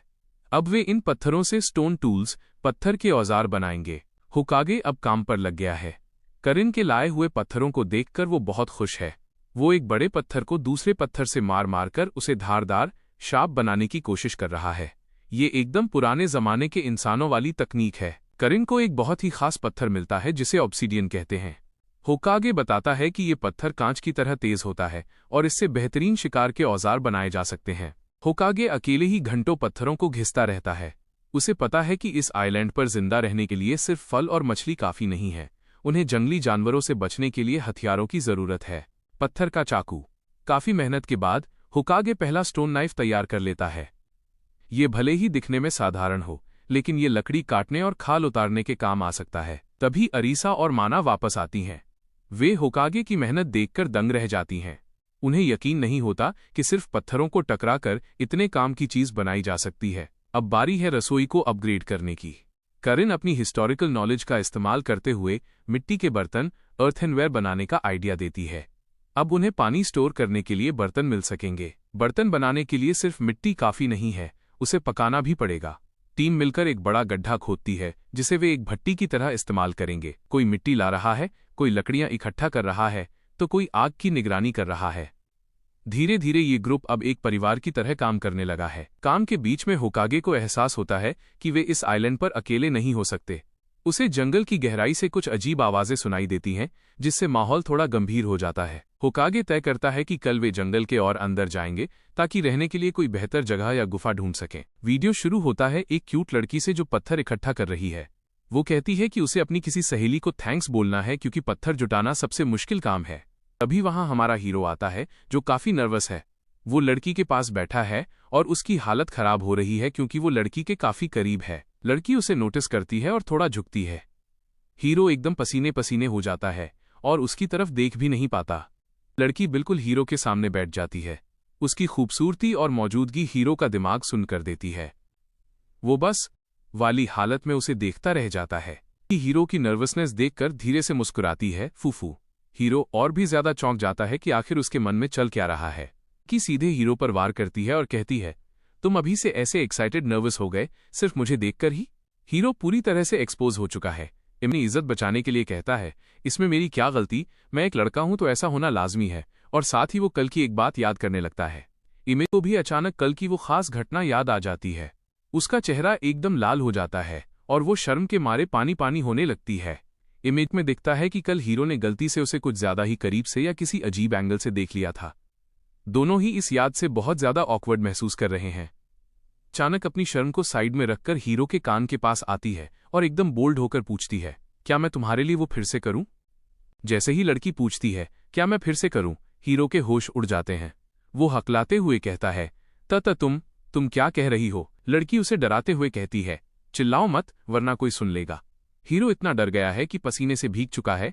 उसे समझ नहीं आ रहा कि वो भाग जाए या वहीं रुक जाए। लड़की मुस्कुराते हुए कहती है, वैसे भी तुम यही चाहते थे ना? वो हीरो की हरकतों से जान चुकी है कि हीरो अंदर ही अंदर इस बात से खुश है। हीरो की बोलती बंद हो जाती है। वो बस घूरते हुए उसे देखता रहता है और मन ही मन सोचता है कि ये लड़की कितनी निडर और चालाक है। ये लड़की और भी पास आती है। माहौल एकदम सीरियस और रोमांटिक हो जाता है। हीरो को अपनी धड़कनें साफ सुनाई दे रही हैं। पहले कि हीरो कुछ समझ पाता, लड़की तेजी से उसकी ओर झुकती है। हीरो की आंखें फटी की फटी रह जाती हैं। ये क्या हो रहा है? इमेज। लड़की धीरे से कहती है, सिर्फ एक बार और। हीरो का दिमाग काम करना बंद कर देता है। वो बस उस पल में जम सा गया है। के चेहरे पर एक अजीब सी चमक है और हीरो पूरी तरह से उसके वश में आ चुका है। अपना हाथ बढ़ाती है और हीरो को एहसास कराती है कि वो मजाक नहीं कर रही थी। हीरो की पूरी बॉडी में बिजली सी दौड़ जाती है। इमेज कहती है कि उसने हीरो को पूरी तरह से जीत लिया है। हीरो अब बस उसकी उंगलियों पर नाचने वाला है। इमेज और बोलती है, सॉरी मेरे हाथ गंदे हैं। लड़का उसे देखकर थोड़ा नर्वस है। लड़का एकदम पसीने पसीने हो गया है। उसके दिमाग में कुछ और ही चल रहा है। वो चिल्लाता है, उआ, जैसे उसने कोई भूत देख लिया हो। लड़का हड़बड़ाकर पूछता है, क्या इसके अलावा और कोई तरीका नहीं है? वो काफी हताश और ब्लशिंग लग रहा है। शर्माते हुए कहती है, वो कुछ और सोच रही है। फिर लड़की अपनी आंखें झुकाकर धीरे से कहती है, यानी वो मान गई है। लड़का उसे ऐसे देख रहा है जैसे उसे यकीन ही नहीं हो रहा कि ये होने वाला है। हाथ थाम लेती है, चलो गुफा के अंदर। लड़का एकदम से जोश में आ जाता है और लड़की का हाथ खींचते हुए चिल्लाता है, गुफा के अंदर आओ। दोनों अंदर चले गए हैं। बाहर सन्नाटा है। तभी बाकी वापस आ जाती हैं और चिल्लाती हैं, हम आ गए। लड़का बाहर आता है, पसीना पोंछते हुए कहता है, फू, बस होने ही वाला था। जब लड़कियां गुफा के अंदर देखती हैं तो वहां कोई रोमांस नहीं बल्कि प्रिमिटिव वेपन्स, आदिम हथियार रखे होते हैं। लड़की लड़के की तारीफ करती है कि उसने कितने सारे हथियार बना लिए। लड़की हीरो की तारीफ करती है कि उसने काफी मेहनत करके चीजें तैयार की हैं। हीरो भी बड़े गर्व से हाँ बोलता है। हीरो बहुत खुश है और कहता है कि अब इनाम रिवॉर्ड का वक्त है। पीछे खड़ी लड़कियां भी इस सरप्राइज को लेकर। तभी एक लड़की बड़े जोश में एक मिट्टी का बर्तन दिखाती है जिसमें ताज़ा मछलियां हैं। वह चिल्लाती है, जजन टिल्ड, जैसे हम बोलते हैं ताड़ा। हीरो देखकर हैरान रह जाता है कि बर्तन में सबके लिए एक एक मछली है। साथ ही वो बताता है कि जो मिट्टी का बर्तन पॉट वो बना रहे थे वो भी पककर तैयार हो चुका है। एक लड़की दूसरी को चिढ़ाती है कि वो केंचुओं अर्थवर्म से डरती थी। वो कहती है, बिना उनके मछली कैसे पकड़ती, जिस पर दूसरी लड़की मुंह बना लेती है। हीरो खुश है कि आखिरकार उनके पास पेट भरने के लिए एक अच्छा मील खाना सुरक्षित हो गया है। सर्वाइवल में खाना मिलना सबसे बड़ी जीत होती है। तभी हीरो एक टिन का डिब्बा खोलता है और लड़कियां चौंक जाती हैं। क्या ये नमक सॉल्ट है? जंगल में नमक मिलना किसी जैकपॉट से कम नहीं है। हीरो समझाता है कि जब वो औजार बना रहा था तब उसने साथ ही साथ समुद्र के पानी को उबालकर ये थोड़ा सा नमक तैयार किया। मेहनत तो लगी पर नतीजा शानदार रहा। हीरो बताता है कि ये डिब्बा एक कैंपिंग कुकर की तरह है जिसे लंच बॉक्स, बेंटू बॉक्स की तरह भी इस्तेमाल किया जा सकता है। लड़कियां खुश हैं क्योंकि अब उन्हें रोज वही बोरिंग खाना नहीं खाना पड़ेगा। चारों ओर बैठकर अपनी अपनी ग्रिल्ड मछली, ग्रिल्ड फिश का आनंद लेते हैं। नमक की वजह से मछली बहुत टेस्टी लग रही है। सब मिलकर इस पल को एंजॉय कर रहे हैं। लड़की से जो कुछ खा रही है वो कहती है, ये थोड़ा कड़वा है, क्या ये जल गया है? तभी हमारा हीरो होकागे कुन एंट्री मारता है और कहता है, नहीं, ये कड़वाहट असल में मिनरल्स हैं। मतलब भाई सर्वाइवल में स्वाद नहीं सेहत देखी जाती है। हीरो बताता है कि अगर उनके पास फिल्टर होता तो वो असली टेबल सॉल्ट बना सकते थे, पर अभी इसी से काम चलाना पड़ेगा। पीछे से एक लड़की चिल्लाती है, इट्स टोटली फाइन, अरे सब चलता है। यहाँ एक दूसरी लड़की कहती है कि उनके आसपास का माहौल एकदम आइडियल यानी रहने के लिए परफेक्ट है। हीरो भी उसकी बात से सहमत होता है। वो लड़की समझाती है कि क्यों ये जगह बेस्ट है, न ज्यादा गर्मी है न ठंड, ह्यूमिडिटी भी परफेक्ट है। पास में नदी और समुद्र है और सर छुपाने के लिए गुफा भी। यहाँ करिन नाम की लड़की कहती है कि उसका सारा दिमाग हिस्ट्री पढ़ने में लगा है, इसलिए सर्वाइवल में वो किसी काम की नहीं है। दोस्त उसका मजाक उड़ाते हुए कहते हैं कि वो तो ऐसे बोल रही है जैसे खुद होकागे कुन हो। अचानक हीरो का चेहरा सीरियस हो जाता है। वो कहता है, तापमान तो ठीक है लेकिन तुम लोग एक बहुत जरूरी चीज मिस कर रहे हो। करता है कि यहाँ एक भी मच्छर नहीं है। लड़कियां हैरान रह जाती हैं। एक कहती है, तो क्या हुआ, काटते तो थप्पड़ मार के मार देते। उन्हें क्या पता आगे क्या आने वाला है। हीरो अपना एक्सपर्ट ज्ञान झाड़ता है। वो एक ग्राफ दिखाता है कि दुनिया में इंसानों को मारने में मच्छर नंबर 1 पर हैं। 8.3 लाख मौतें हर साल। यहां तक कि वो इंसानों से भी ज्यादा जानलेवा हैं। ये सुनकर लड़कियों की हालत खराब हो जाती है। आगे बताता है कि यहाँ सिर्फ मच्छर ही नहीं बल्कि बिच्छू, मकड़ियां और जहरीले सांप भी नहीं मिले हैं। यानी ये आइलैंड डेंजर के मामले में बहुत सेफ है। अंत में सब मान जाते हैं कि सर्वाइवल के लिए इन चीजों का पता होना कितना जरूरी है। वो खुशी खुशी कहते हैं, ये सब होकागे कुन की वजह से है। बैठे होते हैं और एक लड़की पूछती है, कल हम क्या करेंगे? टापू पर सर्वाइवल के लिए प्लानिंग तो जरूरी है ही। जैसे ही बात शुरू होती है लड़कियों के मन में एक ही ख्याल आता है, नहाना। वे अपने ग्रुप के लीडर लड़के से कहती हैं कि क्या तुम हमारे लिए एक बाथटब बना सकते हो? वे सब बहुत एक्साइटेड हैं। लड़का थोड़ा सोचता है और कहता है कि अगर चीजें सिंपल रहीं तो वो 1 हफ्ते के अंदर बाथटब बना सकता है। वो मन ही मन खुश है कि लड़कियां इस मुश्किल हालात में भी हार नहीं मान रहीं और खुद को ढाल रही हैं। लेकिन फिर वो गंभीर हो जाता है। वो कहता है कि बाथटब से ज्यादा जरूरी और भी चीजें हैं जो हमारे बचने, सर्वाइवल के लिए काम आएंगी। वह बताता है कि उसे खराब मौसम के लिए तैयार रहना होगा। उसका प्लान है साबुन सोप बनाना, खाना प्रिजर्व करना और साफ सफाई, हाइजीन पर ध्यान देना ताकि कोई बीमार न पड़े। जैसे ही वो साबुन बनाने की बात करता है लड़कियां हैरान रह जाती हैं। उन्हें यकीन नहीं होता कि जंगल में साबुन बनाना मुमकिन है। वे उसे वाव और होली कहकर देखने लगती हैं। लड़का समझाता है कि उनके पास सामान तो है लेकिन बाथटब और साबुन दोनों एक साथ बनाना बहुत मुश्किल होगा। टाइम और मेहनत दोनों लगेगी। लड़कियां समझदार हैं। वे मान जाती हैं कि अभी जिंदा रहना, सर्वाइविंग सबसे बड़ी प्रायोरिटी है। वे बाथटब के प्लान को बाद के लिए टाल देती हैं। अगले दिन का प्लान सेट हो जाता है। लड़का साबुन और खाने का इंतजाम करेगा और वो अरिसा नाम की लड़की को मछली पकड़ने, फिशिंग की जिम्मेदारी देता है। अरिसा पूरे जोश में कहती है, ये काम एक फिशिंग एक्सपर्ट पर छोड़ दो। ग्राउंड में एक और लड़की खड़ी है जो उनकी सारी बातें छिपकर सुन रही है। उसके चेहरे पर एक चालाक मुस्कान है और वो कहती है, मैंने अभी कुछ बहुत दिलचस्प सुना। क्या पर गिरा हुआ है और सामने एक लड़की है जिसे देखकर सब हैरान हैं। क्लास की एक और लड़की चिल्लाती है, तुम कौन हो? माहौल काफी टेंस है। लड़का एमसी पीछे की तरफ गिर रहा है। उसके चेहरे पर डर और हैरानी साफ दिख रही है। वो किसी चीज को देखकर पूरी तरह सुन्न पड़ चुका है। आखिर उसने ऐसा क्या देख लिया? लड़का नीचे गिरा है और उसके सामने खड़ी लड़की की स्कर्ट के नीचे का नजारा है हमारी मिस्टीरियस ब्यूटी आसाकुरा मेको। वो बहुत ही शांत और कॉन्फिडेंट दिख रही है। वो लड़के की तरफ झुककर शरारत भरी मुस्कान के साथ कहती है, क्या तुम मुझे भी अंदर आने दोगे? शायद ऐसे और मजा आए। मेको एक खूबसूरत सूर्यास्त सनसेट के सामने खड़ी है। उसकी पर्पल आंखें और काली ड्रेस उसे बाकी सबसे अलग बनाती हैं। वो फिर से वही सवाल दोहराती है, क्या तुम हमें भी साथ रखोगे? तभी क्लास की दूसरी लड़कियां, जिनमें एक पिंक बालों वाली लड़की भी है, मेको को पहचान लेती हैं। वो चिल्लाकर उसका नाम लेती हैं, आसाकुरा मेको। सब उसे देखकर दंग हैं, जैसे उन्होंने कोई भूत देख लिया हो। पिंक बालों वाली लड़की कहती है कि आसाकुरा मेको उनकी क्लास की स्टूडेंट है ही नहीं, तो फिर वो यहाँ क्या कर रही है और सबको उसका नाम कैसे पता? हमारा हीरो एमसी सोचने लगता है कि वो सब यहाँ एक साथ ट्रांसपोर्ट इसेकाइड हुए थे। उसे लगा था कि सिर्फ वही लोग यहाँ आए हैं जो उस वक्त क्लासरूम के अंदर थे। लेकिन अगर मेको उस क्लास की नहीं है तो वो यहाँ कैसे पहुंची? चौंक कर पूछता है, रुको, तुमने हमें यूएस क्यों कहा? इसका मतलब है कि मेको अकेली नहीं है, उसके साथ कोई और भी है जो अभी तक छुपा हुआ है। एक छोटी सी मुस्कान के साथ हाँ कहती है, को झाड़ियों से बाहर बुला रही है। वो कहती है, बाहर आ जाओ, यहाँ सब सेफ है। भी पेड़ के पीछे से एक प्यारी सी छोटी लड़की निकलती है। वो बेचारी इतनी डरी हुई है कि अपना नाम बताते हुए उसकी जुबान लड़खड़ा जाती है। मेरा नाम असाकुरा हिन्याको मफ। जुबान कट गई। बेचारी हिन्याको इतनी नर्वस थी कि उसने अपनी जीभ काट ली। उसकी बड़ी बहन मीको बताती है कि ये उसकी छोटी बहन है और अभी स्कूल के फर्स्ट ईयर में है। ग्रुप की बाकी लड़कियां हिन्याको को देखकर फिदा हो जाती हैं। वो कहती हैं, ओह, ये तो कितनी क्यूट है, बिल्कुल छोटी मीको जैसी। पर कुछ लोग उसकी कम हाइट देखकर उसे प्राइमरी स्कूल की बच्ची समझ बैठते हैं, जिससे मीको थोड़ी चिढ़ जाती है। सोच रहा है कि इस आइलैंड पर उनके जैसे और कितने इंसान ट्रांसपोर्ट हुए हैं। क्या ये कोई रहस्यमयी जाल है? ये हीरो से पूछती है, क्या तुम हमें अपने ग्रुप में शामिल करोगे? वो दोनों अकेले इस खतरनाक आइलैंड पर सर्वाइव नहीं कर सकती। हीरो एक अच्छी मुस्कान के साथ कहता है, बिल्कुल, वैसे भी हमें और लोगों की जरूरत है। तुम दोनों की मदद हमारे काम आएगी। तो और हिन्याको अपनी बैग्स खोलती हैं। हीरो को लगा होगा कि शायद कोई खाना या हथियार होगा, लेकिन अंदर तो सिलाई बुनाई का सामान भरा पड़ा है। टशन में अपनी कैंची और सुई निकालती है और कहती है, हम हैंडीक्राफ्ट क्लब से हैं और हम अपने साथ अपने सारे टूल्स लेकर आए हैं। कुछ औजार लेकर खड़ी होती है। दूसरी लड़की हैरानी से पूछती है, क्या ये बुनाई वीविंग के औजार हैं? पता चलता है कि ये लड़कियां स्कूल के क्लब रूम में इस पर रिसर्च कर रही थीं।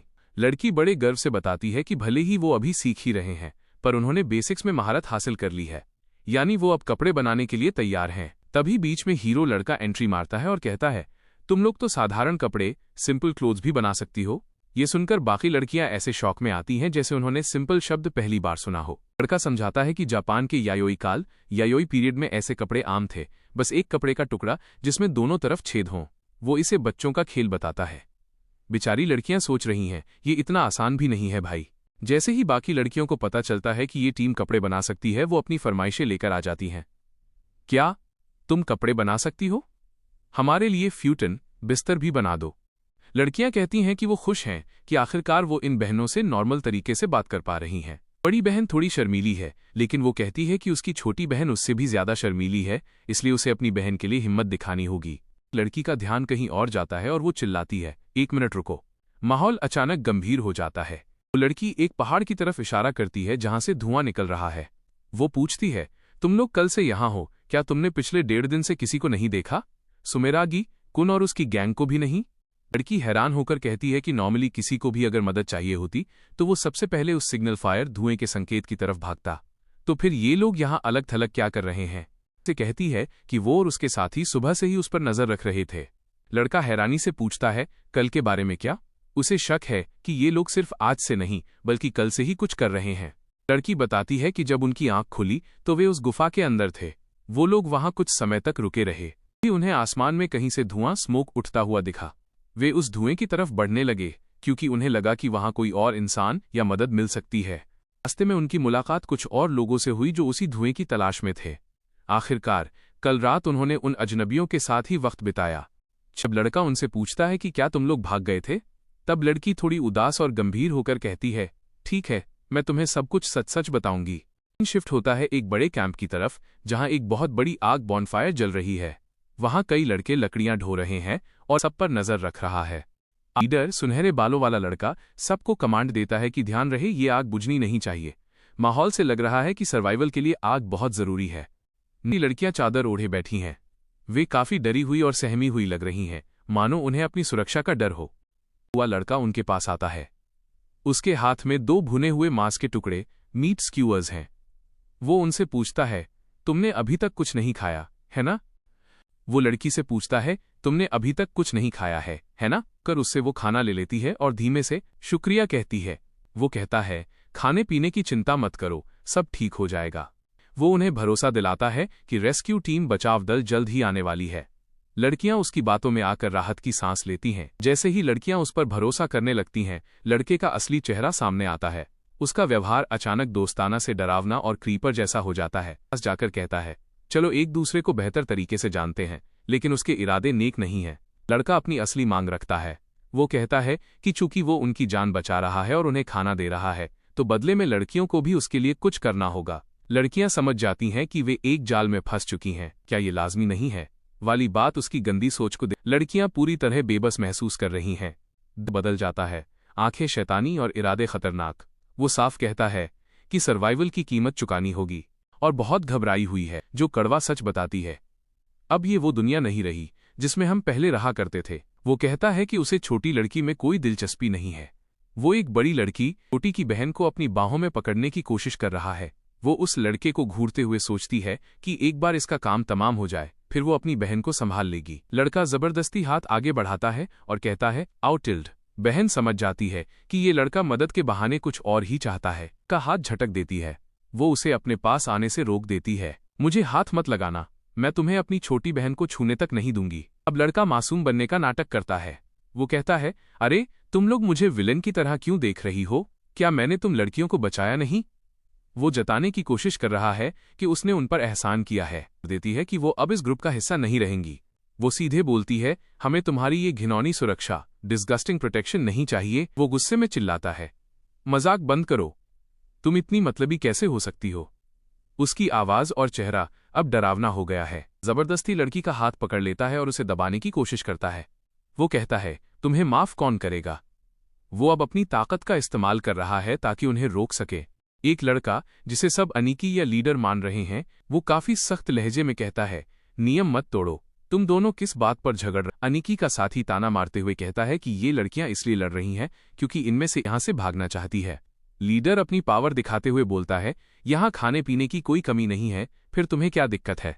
हम जल्द ही रेस्क्यू कर लिए जाएंगे। वो सीधा लीडर की आंखों में देखकर पूछती है, क्या आपको सच में लगता है कि यहां सब अपनी मर्जी से रुके हैं? वो इशारा करती है कि लीडर ने लोगों को डरा धमकाकर या नियमों के जाल में फंसा कर रखा हुआ है। हिना को साफ कह देती है कि वो यहाँ के अजीब माहौल को नजरअंदाज कर रही थी, पर अब उसे यकीन है कि और भी लोग हैं जो यहाँ से निकलना चाहते हैं। लीडर का चेहरा थोड़ा गंभीर हो जाता है। वो बड़े शांत होकर कहता है, अगर तुम जाना चाहती हो तो जा सकती हो, मेरा मतलब तुम्हें दबाना नहीं था।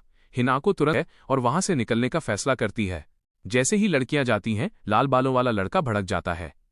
वो कहता है, अनिकी, आप इतने नरम क्यों पड़ रहे हैं? अगर मदद आने में दिन लग गए तो? सीरियस लुक के साथ कहता है, नियम सिस्टम को चलाने के लिए होते हैं, और जो नियम नहीं मानता उनके साथ माथापच्ची करने की कोई जरूरत नहीं है। वो मुस्कुराते हुए कहता है कि ऐसी जगह पर नियमों रूल्स की क्या बात करना, जहां न पैसा काम आता है और न ही पॉलिटिकल पावर। दूसरी तरफ एक शांत माहौल में आग के पास बैठा है और राहत महसूस कर रही हैं कि वे सही समय पर वहां से निकल आईं, वरना वे फंस सकती थीं। क्या होती है कि हालात कितने खराब हो सकते थे। कुछ लड़कियां मजाक मजाक में इसे किसी एडल्ट वीडियो के डरावने सिनेरियो जैसा बता रही हैं, जो वहां के खतरे की गंभीरता को दर्शाता है। लड़की दूसरी से माफी मांगती है कि उसने पहले उन पर शक किया था। शिनोमिया कुन का शुक्रिया अदा करती है। वो खुश है कि उसने उन्हें अपने ग्रुप में शामिल होने दिया। शिनोमिया थोड़ा शर्माता है और कहता है कि असल में उन लड़कियों ने ही उनकी मदद की है। उसे ताज्जुब होता है कि सिर्फ एक बार मिलने के बावजूद उस लड़की को उसका नाम याद है। शिनोमिया के चेहरे पर गंभीरता छा जाती है। वो महसूस करता है कि अब एक्शन लेने का वक्त आ गया है। वक्त आ गया है कि हम ब्याकुया के दांत खट्टे करें। में चर्चा होती है कि ब्याकुया वाकई बहुत ताकतवर है, लेकिन उसकी एक कमजोरी है, वो अपने बड़े भाई की बात मानता है। अंदरूनी कलह की वजह से ये लोग बिखर सकते हैं। मतलब साफ है, एकता में फूट डालने की प्लानिंग चल रही है। वो इस पूरे ड्रामे को एक साधारण भाई बहन का झगड़ा, वो कहती हैं, यहाँ ये सब करना दूसरों के लिए परेशानी है। बेचारियों को क्या पता कि मामला कितना सीरियस है। हमारे हीरो के मन में चल रहा है कि अगर रीटो की पावर कम हुई और ब्याकुया ने टेक ओवर कर लिया तो पूरा बैलेंस बिगड़ जाएगा।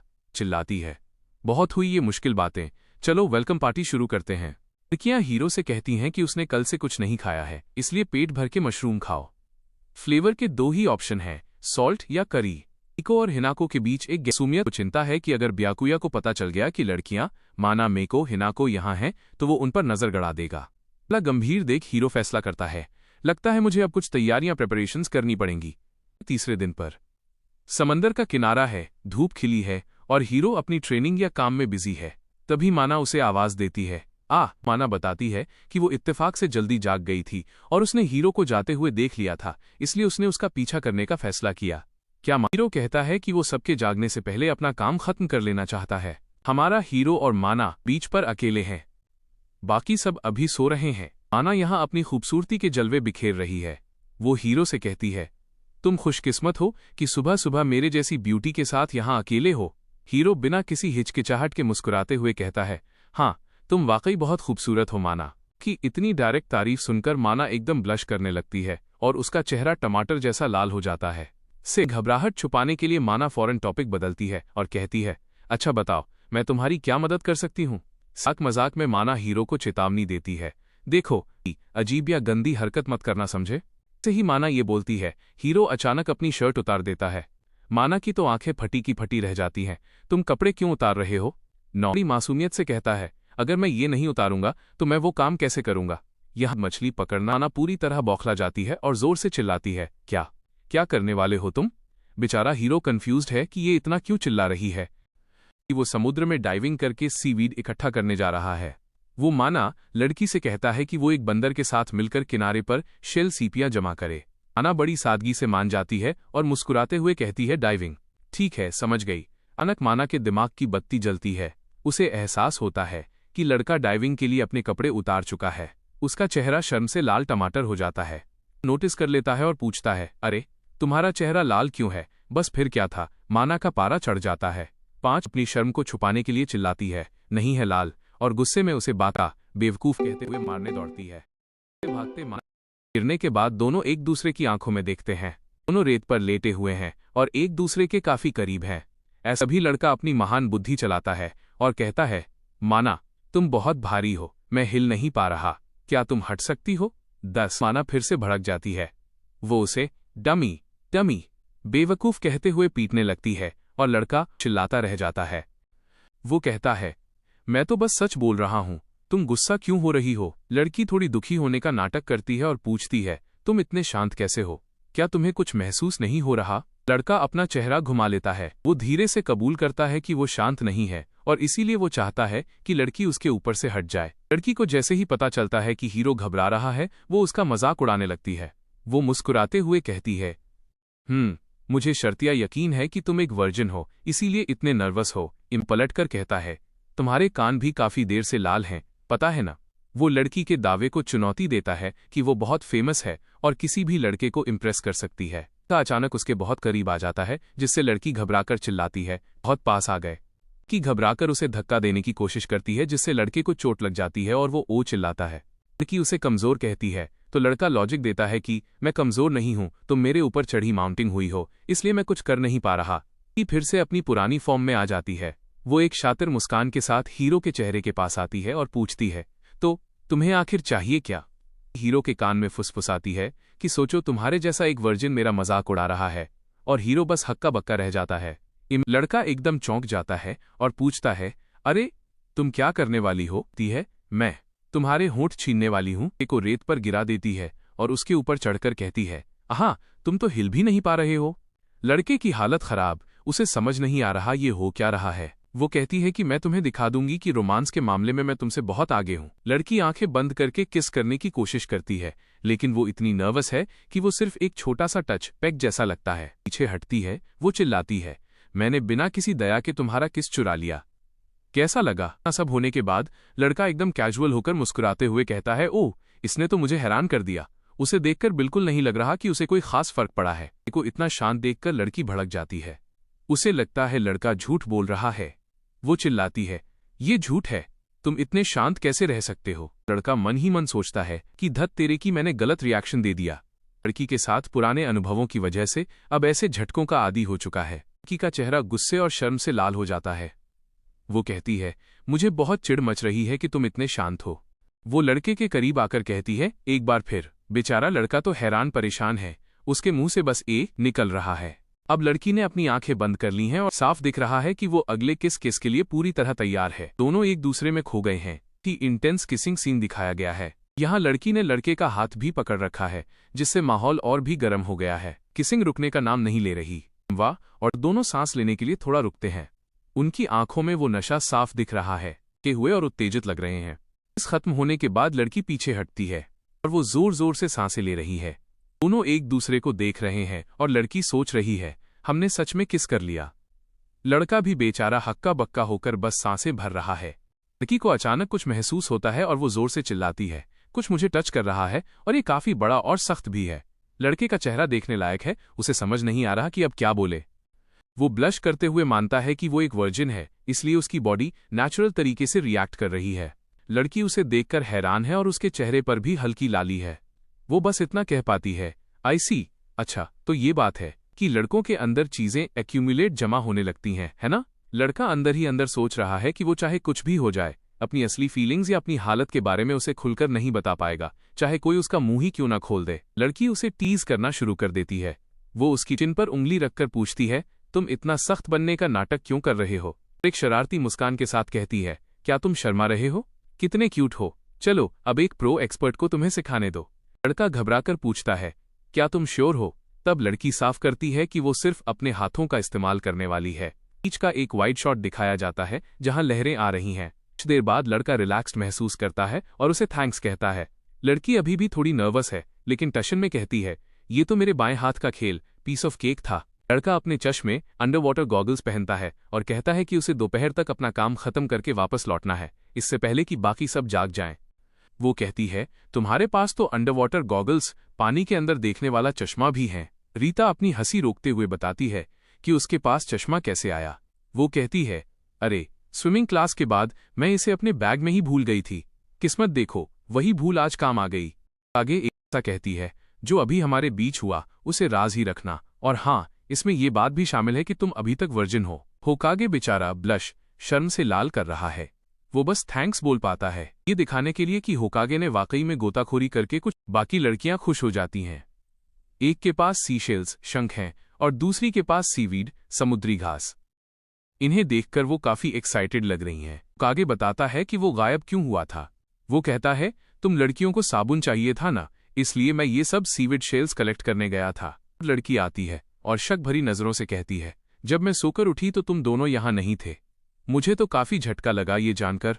होकागे हड़बड़ाकर बोलता है, या ये तो बस एक इत्तेफाक था। पीछे रीता भी झुंडर को पकड़ा हुआ है। क्या मुझे तुम्हारा 1 मिनट मिल सकता है। लड़का भी हाँ कह देता है। वे चिल्लाते हैं, गद्दे। तो इतनी एक्साइटेड हो जाती है कि सीधा गद्दे पर छलांग लगा देती है। हालांकि वो थोड़ा चुभने वाले हैं, पर जमीन पर सोने से तो लाख गुना बेहतर हैं। हाँ, खुलासा होता है कि ये असली गद्दे नहीं हैं। क्लास की लड़कियों ने फटी पुरानी चादरों को पैच करके ये गद्दे बनाए हैं। लड़कियां वादा करती हैं कि रात होने तक वो सबके लिए एक एक गद्दा तैयार कर देंगी। सब अपनी अपनी ड्यूटी पर लग जाते हैं। दूसरी तरफ कुछ लड़कियां ढेर सारी मछलियां और ऐसी चीजें इकट्ठा करके लाती हैं जो खाने लायक दिख रही हैं। लाल बालों वाली लड़की बड़े गर्व से अपनी पकड़ी हुई मछलियां दिखाती है। उन्हें लगता है कि अब उनके पास खाने का अच्छा खासा स्टॉक जमा हो जाएगा। लड़का खाने की जांच करता है, द्वारा लाए गए पौधों को सूंघता है और एक चौंकाने वाली बात बताता है। लड़का बताता है कि जो पौधे वो लाई है उनमें एल्पाइन लीक्स के साथ मिडोसैफ्रिन भी मिला हुआ है, जो कि असल में जहरीला पॉइजनस है। एक छोटी सी गलती सबकी जान ले सकती थी। बेचारी उदास हो जाती है, पर लड़का उसे सांत्वना देता है। वो उसे एक अजीब सी दिखने वाली चीज दिखाता है और कहता है कि उसने बहुत अच्छा काम किया है, क्योंकि उसे एक खजाना मिला है। अजीब सा फल दिखाता है जिसे चेरी मोया कहते हैं। वो बताता है कि इसे जंगल की आइसक्रीम कहा जाता है, क्योंकि ये बहुत ही क्रीमी और मीठा होता है। जापान जैसे देशों में ये फल मिलना बहुत मुश्किल है। जैसे ही लड़कियां आइसक्रीम का नाम सुनती हैं, उनकी खुशी का ठिकाना नहीं रहता। काफी समय से उन्होंने कुछ मीठा नहीं खाया था, इसलिए वो इसे चखने के लिए बेताब हो जाती हैं। हीरो फल को बीज से काटता है, जिससे उसका सफेद गुदा, पल्प और काले बीज दिखाई देते हैं। मजे की बात यह है कि फल खाने के लिए उन्होंने खुद लकड़ी को तराश कर चम्मच बनाई है। जब सब मिलकर इसे खाते हैं तो उन्हें यकीन नहीं होता कि ये इतना स्वादिष्ट है। एक लड़की तो कहती है कि ये बिल्कुल वैसा तो नहीं जैसा हम आइसक्रीम समझते हैं, पर फिर भी बहुत ही लाजवाब और मीठा है। एरी का शुक्रिया अदा करता है क्योंकि ये फल उसी की मेहनत से मिले थे। एरी भी मुस्कुराते हुए कहती है कि उसे वो जगह याद रखनी होगी जहां से उसने ये फल तोड़े थे। मजे मजे में ही एक लड़की सबको सावधान करती है, इसके बीज और बाहरी छिलका मत खाना। ये सुनकर एक लड़की, जो शायद पहले ही गटक चुकी थी, का चेहरा देखने लायक हो जाता है। देखते हैं कि उन्होंने गुफा के अंदर काफी अच्छी व्यवस्था कर ली है। उनके पास अब पत्थर के औजार, साबुन, पानी और यहाँ तक कि सोने के लिए फ्यूटॉन्स, बिस्तर भी हैं। तभी अचानक हीरो एक ऐसी बात बोलता है जिससे सबके होश उड़ जाते हैं। वो कहता है, सोच रहा हूं अब जल्द ही एक घर बना लूं। ये सुनकर लड़कियां सन्न रह जाती हैं क्योंकि उन्हें लगा था कि वो पूरी जिंदगी गुफा में ही रहेंगे। लड़कियां हैरान होकर पूछती हैं, क्या तुम वाकई घर बना सकते हो? कुछ लड़कियां तो एक्साइटेड होकर इसे अपना सीक्रेट हाइडआउट, गुप्त ठिकाना कहने लगती हैं। अंत में जब एक लड़की डगआउट, जमीन के अंदर वाला घर की बात करती है तो दूसरी चिढ़कर चिल्लाती है, उसे कोई गड्ढा नहीं बल्कि एक प्रॉपर हाउस, असली घर चाहिए। बता रहा है कि उनके पास अब सामान, आइटम्स बढ़ रहे हैं और धीरे धीरे और भी लोग उनके साथ जुड़ सकते हैं। होकागे एक पुराने जमाने का घर दिखाता है जिसे डगआउट कहते हैं। वो कहता है कि अगर प्राचीन काल के लोग ऐसा बना सकते थे तो वो भी बना सकता है। लड़कियां उसकी इस काबिलियत को देखकर हैरान हैं और उसकी तारीफ कर रही हैं। एक लड़की खुश होकर कहती है कि उसने होकागे के साथ आने का सही फैसला किया, न कि रेइतो के साथ। होकागे सिर्फ झोपड़ी तक सीमित नहीं रहना चाहता, वो भविष्य की योजना बना रहा है, जैसे कि एक असली घर बनाना और यहाँ तक कि एक बाथटब भी तैयार करना। हालांकि वो जानता है कि इसमें अभी काफी समय लगेगा। दोपहर का समय है और सबका जोश हाई है। दिन भर की थकान के बाद लड़कियों को आखिरकार फ्यूटॉन यानी गद्दे पर सोने का मौका मिलता है। वो इतनी खुश हैं जैसे कि वो किसी स्कूल ट्रिप पर आई हों। सब एक साथ मिलकर गुफा के अंदर अपने सोने की जगह तैयार करते हैं। होकागे भी थक कर लेट चुका है, लेकिन उसका दिमाग शांत नहीं है। वो सोते हुए सोच रहा है कि कल उसे खाना सुरक्षित रखने, प्रिजर्विंग फूड के तरीकों पर काम शुरू करना होगा। रात के सन्नाटे में होकागे को एक बड़ी चिंता सताती है। अगर इस दुनिया में भी 4 मौसम होते हैं तो उन्हें अगले कुछ महीनों में आने वाली कड़ाके की ठंड, विंटर के लिए अभी से तैयारी करनी होगी। है कि आसमान से बारिश की बूंदें गिरने लगी हैं। मौसम अचानक बदल गया है और तेज बारिश शुरू हो गई है। अचानक आई बारिश अब एक बाढ़, फ्लैश फ्लड जैसी स्थिति में बदल गई है। पहाड़ों से पानी का तेज बहाव और मलबा नीचे की ओर आ रहा है। ये दृश्य वाकई डरावना है क्योंकि ये पानी उनकी बनाई हुई चीजों को तबाह कर सकता है। होकागे को तुरंत खतरे का एहसास होता है। उसकी आंखें चौंक जाती हैं और वो फौरन हरकत में आता है। उसे पता है कि अगर वो गुफा या ढलान के पास रहे तो वे सब मुसीबत में फंस सकते हैं। खुद को बारिश से बचाने के लिए हाथ ऊपर करता है, लेकिन उसका पूरा ध्यान सिर्फ खतरे से बचने पर है। होकागे गुफा के मुहाने पर खड़ा होकर बाहर के डरावने मंजर को देख रहा है। बारिश इतनी तेज है कि जमीन पूरी तरह से कीचड़, मड स्लश में बदल गई है। होकागे का पैर कीचड़ में फंस रहा है, जिससे भागना और भी मुश्किल हो गया है। एक्स्ट्रा चैप्टर साइड स्टोरी है। कांटा पानी में जाता है लेकिन हाथ कुछ नहीं आता। दुखी है क्योंकि मछली फिर से भाग गई। पीछे खड़ी उसकी सहेली उसे चिढ़ाते हुए कहती है, तुमसे न हो पाएगा। उसे गुस्सा आ रहा है क्योंकि बाकी सब जैसे होकागे कुन और अरिसा बड़े आराम से ढेर सारी मछलियां पकड़ रहे हैं। उसे लग रहा है कि शायद वो लोग प्रो हैं और ये अभी भी नूब है। तभी अरिसा उसे मछली पकड़ने का राज बताती है। वो कहती है, पहले तुम्हें प्रकृति नेचर के साथ एक होना पड़ेगा। अरिसा की बातें इतनी अजीब हैं, बैंग बैंग करो और मछली पकड़ो, कि किसी को कुछ समझ नहीं आता। सब सोच रहे हैं, ये क्या बोल रही है भाई? तभी पता चलता है कि एक और लड़की कारिन तो मछली पकड़ने की कोशिश भी नहीं कर सकती क्योंकि उसे केंचुओं, अर्थवर्म से डर लगता है। शिमोज़ोनो नीचे झुकती है और जमीन से एक भारी पत्थर उठाती है। पत्थर उठाकर वो बहुत गहरी बात बोलती है। इतिहास इंसान के पापों और बुद्धि का निचोड़ है। बाकी सबके चेहरे देखने लायक हैं, वो डर गए हैं। वो अपनी आंखों में एक डरावनी चमक के साथ कहती है, इसलिए अब मैं मछली पकड़ने की वर्जित तकनीक, फॉरबिडन टेक्निक का इस्तेमाल करूंगी। यहाँ बात हो रही है इश्यूचिरियू की, यानी पत्थरों को आपस में टकराकर पानी के नीचे वाइब्रेशन पैदा करना ताकि मछलियां बेहोश होकर ऊपर आ जाएं। लेकिन ग्रुप की लड़कियां तुरंत टोक देती हैं। वो कहती हैं कि ये तरीका अब बैंड प्रतिबंधित है क्योंकि इससे नदियां और वहां का इकोसिस्टम खराब हो सकता है। पर्यावरण पहले, पेट बाद में। लड़की फिर भी जोश में आकर एक बड़ा सा पत्थर उठाती है और उसे पानी में पटकती है। उसे लगता है कि आज तो दावत होगी। चल पटकने के बाद पानी में हलचल होती है। मछली ऊपर तैरने लगती है। सबको लगता है कि शिकार बड़ा होगा, लेकिन जैसे ही वो पास जाते हैं, मछली का साइज देखकर सबकी हंसी छूट जाती है। वो मछली इतनी छोटी है कि ग्रुप की दूसरी लड़कियां उसका मजाक उड़ाने लगती हैं। भाई, इसे खाने से तो पेट का एक कोना भी नहीं भरेगा। लड़कियां हंसते हुए कहती हैं, तभी तो ये तरीका बैन है, क्योंकि इतनी मेहनत के बाद मिलता कुछ नहीं। तभी लड़का मेन कैरेक्टर मजे लेते हुए कहता है, तुम्हारे हाथ में उतनी ताकत ही नहीं है। वो उसे चिढ़ाता है कि मछली छोटी इसलिए है क्योंकि पत्थर धीरे लगा। चिढ़कर लड़की बोलती है, अच्छा तो अब मैं डायनामाइट इस्तेमाल करूंगी। वो गुस्से में कुछ भी बड़ा धमाका करने को तैयार है, लेकिन लड़का तुरंत उसे याद दिलाता है कि भाई, हमारे पास डायनामाइट बनाने का सामान ही नहीं है। हंसी मजाक के बाद सबको असलियत याद आती है। अगर ऐसे ही चलता रहा और कोई मछली हाथ नहीं लगी तो सब भूखे मर जाएंगे। चैम, मुझे क्या करना चाहिए? आगे के पास आती है।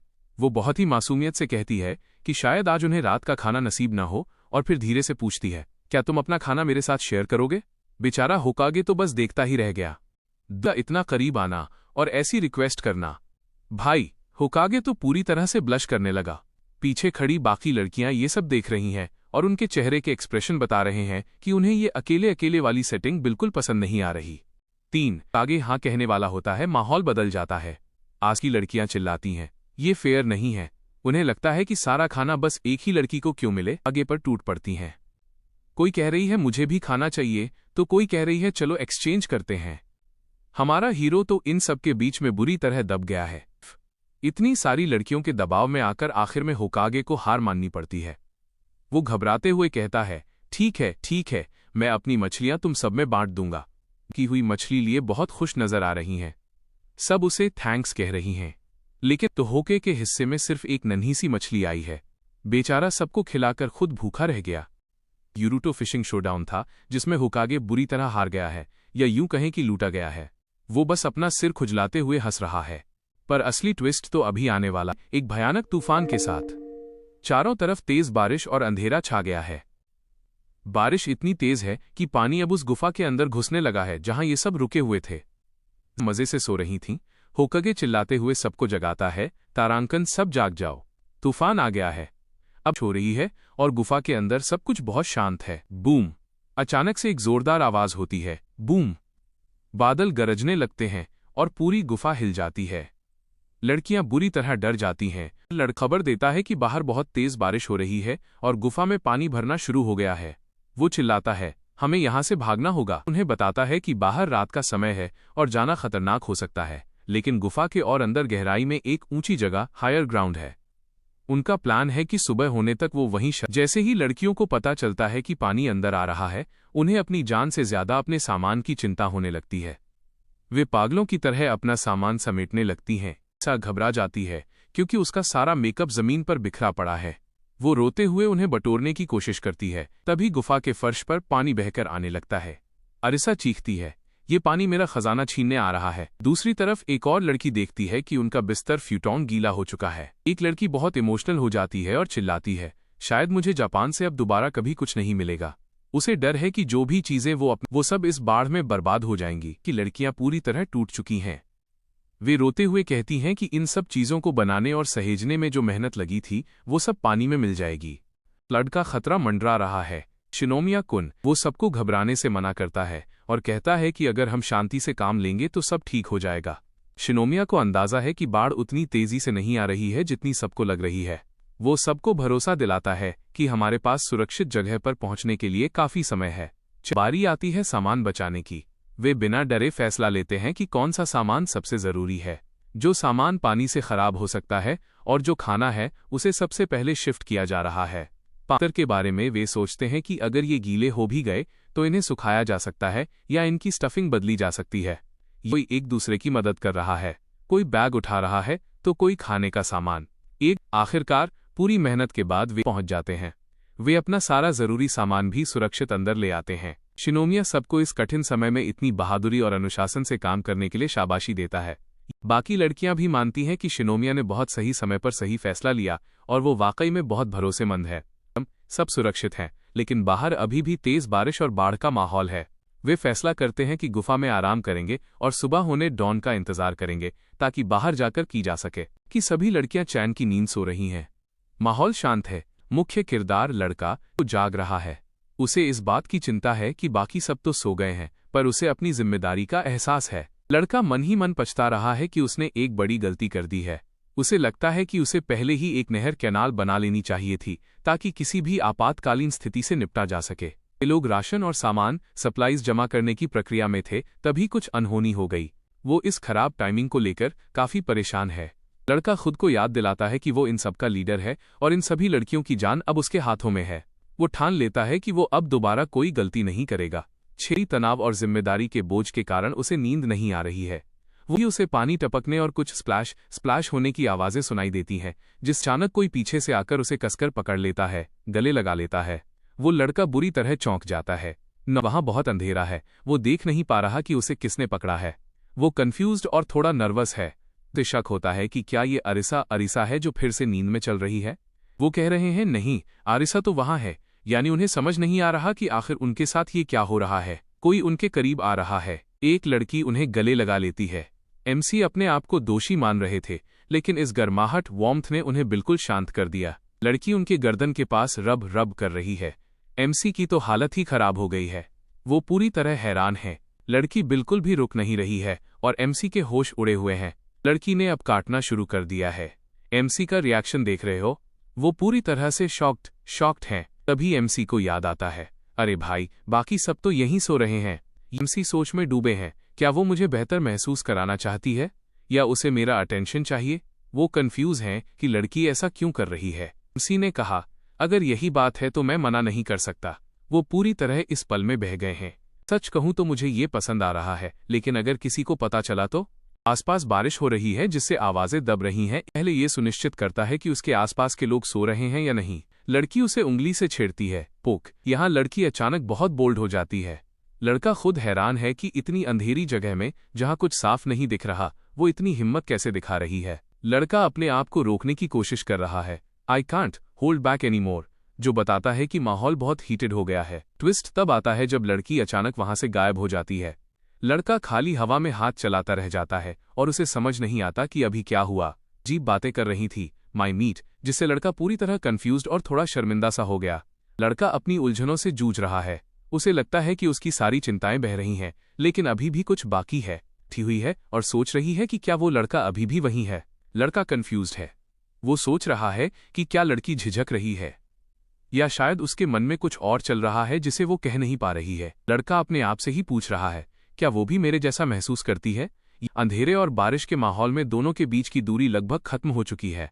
यहाँ संवाद कम है, लेकिन एहसास बहुत गहरा है, जैसे कि समय वहीं थम गया हो। लड़का खुद को भूल सा गया है। उसे लगता है कि उसकी सारी चिंताएं, सब कुछ गायब हो रहा है। एक ऐसी शांति जो शायद उसे किसी और के साथ नहीं मिली। आखिरी सीन में लड़की की हालत देखकर लगता है कि वो इस पूरी स्थिति से काफी ज्यादा प्रभावित और थकी हुई है। करिन एक माहौल थोड़ा रोमांटिक। क्या करिन के साथ वो सब बस एक जैसे ही सुबह होती है बारिश रुक जाती है। सूरज की रोशनी निकलते ही करिन का व्यवहार पूरी तरह से सामान्य है, जैसे उसे कुछ याद ही न हो। ये देखकर नायक और ज्यादा उलझन में पड़ जाता है। उसे समझ नहीं आता कि रात को जो हुआ वो सच था या उसका कोई वहम। हालांकि माहौल थोड़ा भावुक है, लेकिन कहानी वापस अपने मुख्य ट्रैक पर आ जाती है, सर्वाइवल। गुफा के अंदर पानी जमा है और अब नायक और लड़कियां मिलकर उस पानी को निकालने का तरीका ढूंढ रहे हैं। अब जब बारिश रुक गई है तो सभी ने गुफा की सफाई शुरू करने का फैसला किया है। नायक और बाकी लड़कियां मिलकर काम बांट लेते हैं ताकि गुफा को रहने लायक बनाया जा सके। गुफा में जमा पानी को बाहर निकालना आसान नहीं है। नायक सबको निर्देश दे रहा है और लड़कियां मिलकर गुफा को सुखाने की कोशिश कर रही हैं। इतने कठिन माहौल में भी छोटे छोटे काम पूरा होने पर वे खुश हो रहे हैं। काम धीरे धीरे आगे बढ़ रहा है। वे कीचड़ और पानी को साफ करने के लिए लकड़ियों और पत्तों का इस्तेमाल कर रहे हैं। करिन अभी भी बहुत शांत है। नायक अब भी सोच में डूबा है कि आखिर पिछली रात क्या हुआ था और करिन के मन में क्या चल रहा है। पूरा दिन काम करने के बाद सभी काफी थक चुके हैं। चेहरे पर थकान साफ दिख रही है, लेकिन वे हार नहीं मान रहे। गुफा धीरे धीरे रहने लायक हो गई है। अब वे थोड़ी राहत की सांस ले सकते हैं। काम के दौरान नायक पिछली रात की घटनाओं को फिर से याद करता है। उस गुफा साफ हो गई है। खाने पीने की चीजें ढूंढना और सुरक्षित रहना अब उनके लिए सबसे बड़ी चुनौती है। शुरुआत होती है एक लड़की की बात से, जो कहती है कि भारी बारिश के बाद मछली पकड़ना आसान होता है। के अंदर ले जाता है जहां वे खरगोश और जंगली सुअर वाइल्ड बोर के पैरों के निशान ढूंढते हैं। लड़का अपना सर्वाइवल कौशल दिखाता है और एक फॉलिंग रॉक स्ट्रैप तैयार करता है। जब लड़की पूछती है कि इसे उनके रास्ते में ही क्यों बना रहे हो, तो लड़का जवाब देता है कि वे लोग वहां से गुजरते वक्त खुद को सुरक्षित महसूस करेंगे। अब लड़का जंगली सुअर को फंसाने के लिए एक पिटफॉल ट्रैप, गड्ढे वाला जाल खोद रहा है। वो अपनी तकनीक में कुछ खास ट्रिक्स भी जोड़ रहा है। लड़की बड़ी उत्सुकता से देख रही है और सब कुछ अपनी डायरी में नोट कर रही है। अचानक बातचीत का रुख बदल जाता है। लड़की गंभीर होकर पूछती है, क्या तुम पिछली रात के बारे में नहीं पूछना चाहते? लड़का घबरा जाता है और थोड़ा शर्मिंदा सा हो जाता है। लड़का पूछता है, तो वो तुम ही थी? मतलब वो सपना नहीं था, है ना? कि करिन मान चुकी थी कि अगर बारिश नहीं रुकी तो वे सब मर जाएंगे। उसे बहुत डर लग रहा था। लड़का ने अपनी घबराहट के बावजूद सबके सामने एक बहादुर होने का नाटक किया ताकि वो बाकी सबको शांत रख सके। करिन, जो आमतौर पर बहुत शांत रहती है और अपने जज्बात नहीं दिखाती, इस बार वो काफी भावुक हो गई है। वो अपनी चिंताएं जाहिर कर रही है कि कैसे उसने बाकी लोगों के सकारात्मक पॉजिटिव व्यवहार के लिए खुद को पत्थर दिल बनाने की कोशिश की ताकि वो हार न माने। लड़का खुद को दोषी महसूस कर रहा है। उसे लगता है कि उसने स्थिति को संभालने के लिए पर्याप्त तैयारी नहीं की थी और वो इस बात के लिए माफी मांग रहा है। अंत में करिन लड़के के प्रयासों की सराहना करती है और उसे दिलासा देती है कि उसने अपनी तरफ से बहुत अच्छा काम किया है और उसकी बदौलत ही वे यहाँ तक पहुँच पाए हैं। लड़की लड़के से कह रही है, मुझे खुशी है कि तुम यहाँ मेरे साथ हो। लड़का इसे सुनकर थोड़ा असहज महसूस कर रहा है। लड़का घबराया हुआ है और उसके गाल लाल हो रहे हैं। वो हकलाते हुए कहता है, मैं समझ गया। वो सोच रहा है कि लड़की को उसमें दिलचस्पी है। लड़का अपने मन में सोच रहा है कि उसे लड़की से बात करने के इतने मौके क्यों मिल रहे हैं। उसका मानना है कि ये शायद लड़की के उस पर भरोसे की वजह से है। अचानक उसे याद आता है कि पिछली रात क्या हुआ था और वो शर्म से लाल होकर सोचने लगता है कि क्या ये सब उसके अपने मन के गलत विचारों, इच्छाओं की वजह से था। लड़की कुछ कहना शुरू करती है, तुम्हें पता है, और लड़का बुरी तरह डर और घबराहट से कांप जाता है। लड़की कहती है, उस अंधेरे के दौरान लड़की अपनी दिल की बात कह रही है, मैंने आज तक सिर्फ पढ़ाई और पढ़ाई ही की है। क्या मैं बिना जीवन का अनुभव किए मर जाऊंगी? और क्या मैं बिना कभी सेक्स का अनुभव किए मर जाऊंगी? लड़का अपनी ही धुन में है। वो सोच रहा है, शायद मैं उसे बिना पेनेट्रेशन के ही कुछ ऐसी वैसी हरकतें करके खुश कर सकता हूँ। गुफा में बहुत अंधेरा था तो कोई देख नहीं पाएगा। लड़का उसे गलत समझकर अपने मन में कुछ ज्यादा ही सोच रहा है। अचानक लड़के को होश आता है और उसे लगता है कि उसकी पोल खुल गई है या कुछ अजीब हो गया है। उसे लगता है कि बिजली गिरने के दौरान उसकी पहचान उजागर हो गई थी कि उसने जो सोचा था वैसा कुछ नहीं हुआ। वह कहता है, बाल बाल बचा। मुझे लगा वो मुझे प्यार का इज्जत करने वाली है। तो ये सब उसकी बस जिज्ञासा, क्यूरियोसिटी थी, है ना? यहाँ पर लड़की कितनी शर्मिंदा, ब्लशिंग है। काम पूरा। पिटफॉल ट्रैप तैयार कर लिया है। लड़की कहती है, दिस इज गुड। लड़का थक कर बैठ गया है और कह रहा है, एक गड्ढा खोदने में ही इतनी मेहनत लग गई। लड़का पूछता है, क्या हमें उस गुफा में चलना चाहिए जिसके बारे में असाकुरा सान ने बताया था?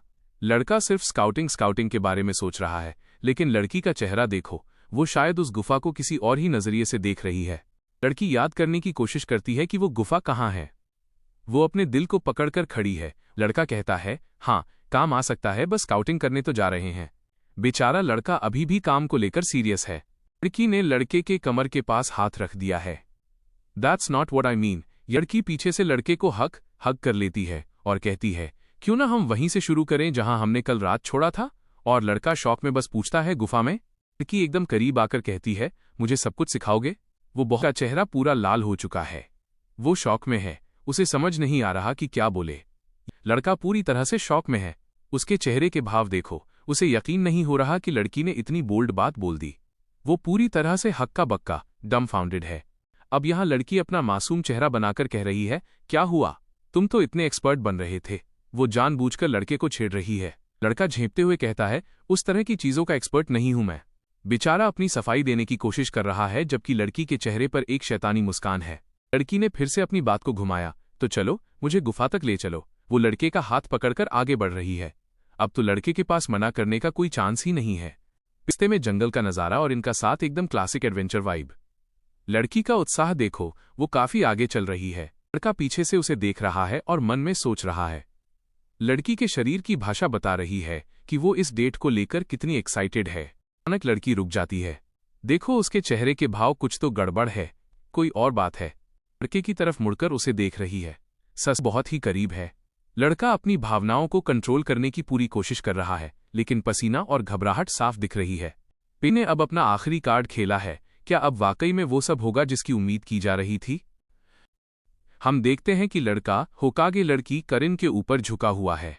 करिन काफी घबराई हुई है और चिल्लाती है, ए होकागे। करिन शर्माते हुए और हकलाते हुए कहती है, यहां पर करना, और जो मैंने अभी कहा।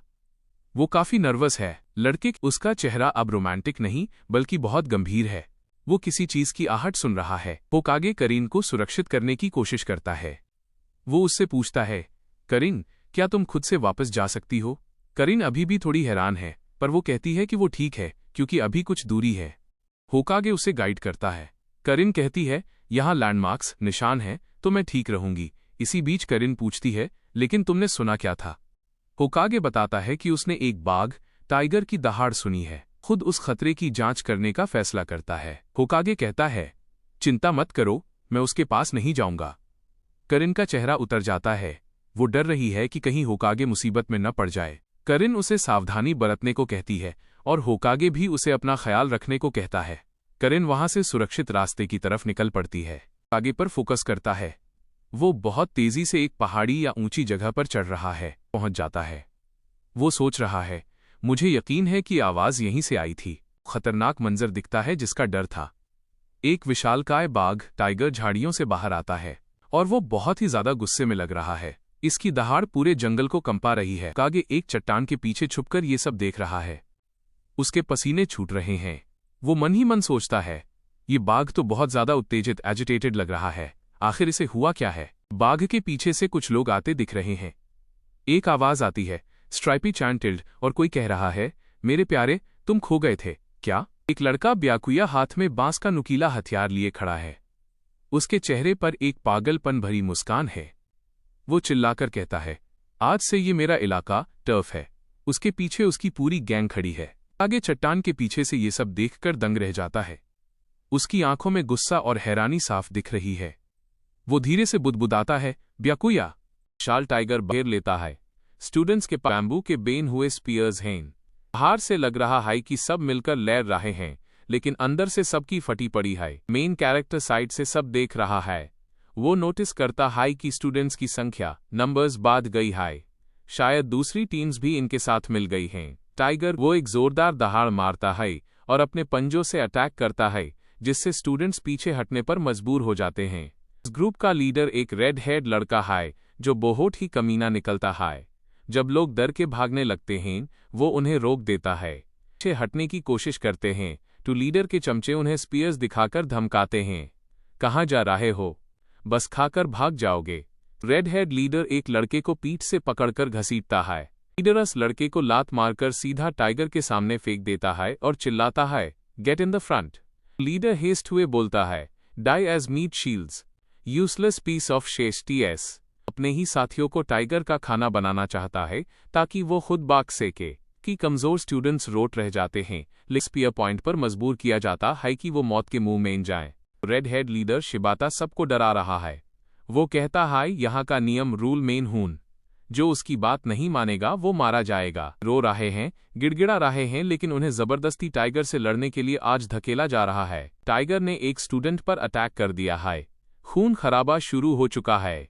लाल बालों वाला लड़का एक बहुत शर्त रखता है।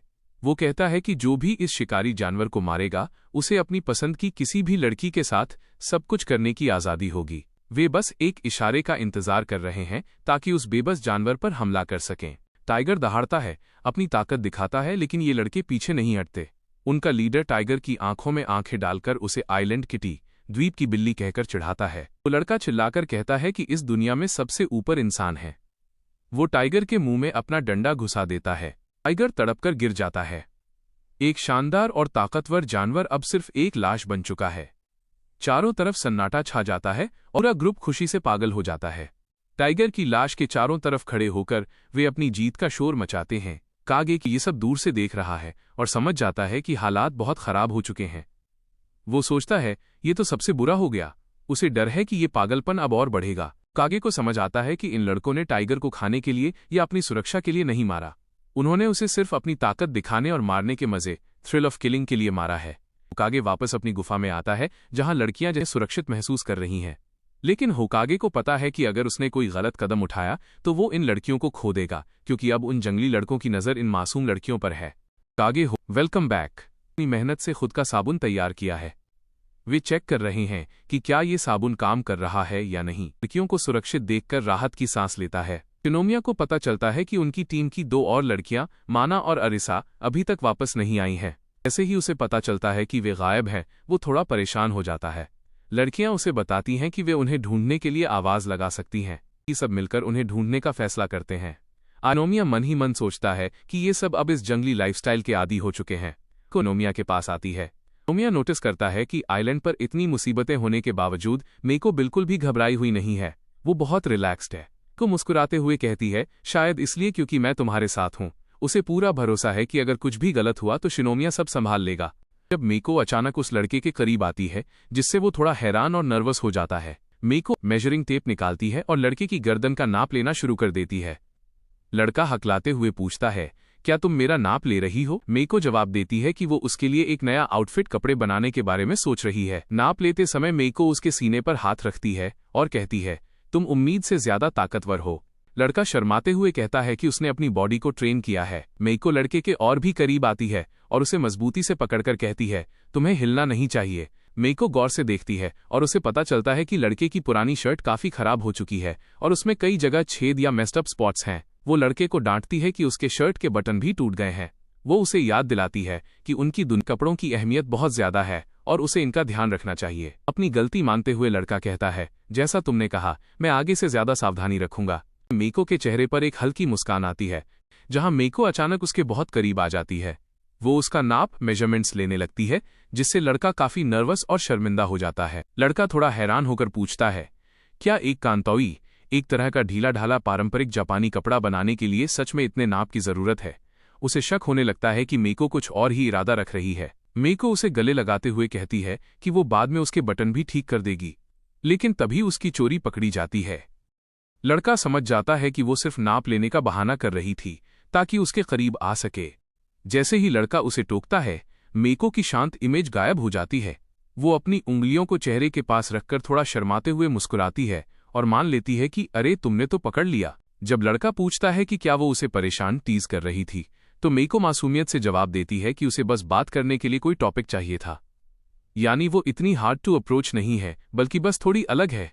लड़का मन ही मन सोचता है कि मेको की जो इमेज स्कूल में है, शांत, गंभीर और पहुंच से बाहर, वो असलियत से बिल्कुल अलग है। यहाँ वो काफी चंचल और शायद थोड़ी ओवर द टॉप भी है। मेको हाथ में नापने वाला टेप लेकर बड़े आत्मविश्वास के साथ कहती है कि नाप लेना बेकार नहीं गया।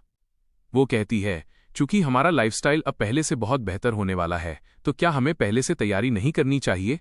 लड़का उसकी आंखों में देखकर दंग रह जाता है। उसे महसूस होता है कि मेको के अंदर एक बहुत ही मजबूत और डोमिनेटिंग पर्सनालिटी वाली महिला छिपी हुई है। वो शायद उसे पहले से ही अपना मान चुकी है, अपनी सहमति दे रहा है। नायक के पैर नापने लगती है। बेचारा हीरो घबरा जाता है और वानी-चान चिल्लाता है या गंदे होने के बाद कि सिर्फ एक सफेद चादर कैंटुई लपेटे हुए दिख रही है। वो अपने यूनिफॉर्म को साबुन से धोने की बात कर रही है और चादर को बांधने के लिए रस्सी ढूंढ रही है। चादर ढीली होने की वजह से लड़की के साथ एक छोटा सा वार्डरोब मैलफंक्शन हो जाता है, जिसे देखकर पीछे खड़ा लड़का नायक पूरी तरह से शॉक में है। शर्म के मारे लड़की फौरन वहां से गुफा के अंदर भाग जाती है।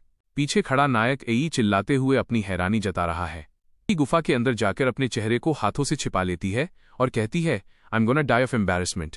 की हैरानी से पूछती है, शेर का शिकार कर लिया है?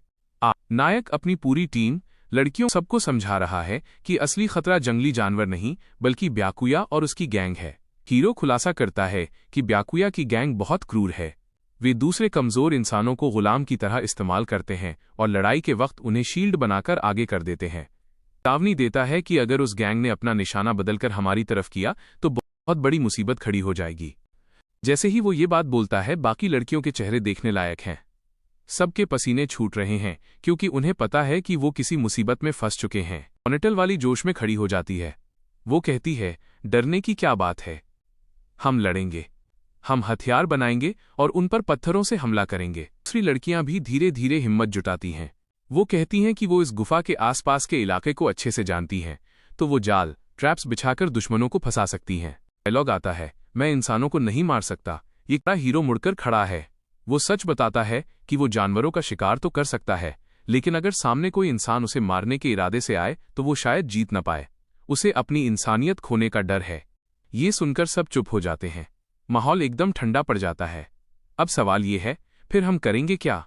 कहता है, मेरे पास एक प्लान है, पर पता नहीं ये काम करेगा या नहीं। लड़कियां एक साथ चिल्लाती हैं, बस बताओ क्या करना है, हम साथ मिलकर काम करेंगे तो जीत ही जाएंगे। वो अपना पूरा भरोसा हीरो होकागे पर डाल देती हैं। में हीरो अपनी कमर कसता है और कहता है, तो फिर ये पक्का रहा। होकागे और एक ऐसी बात बोलता है जिसकी किसी ने उम्मीद नहीं की थी। हम इस गुफा को छोड़ देंगे। ये सुनकर लड़कियों के होश उड़ गए हैं।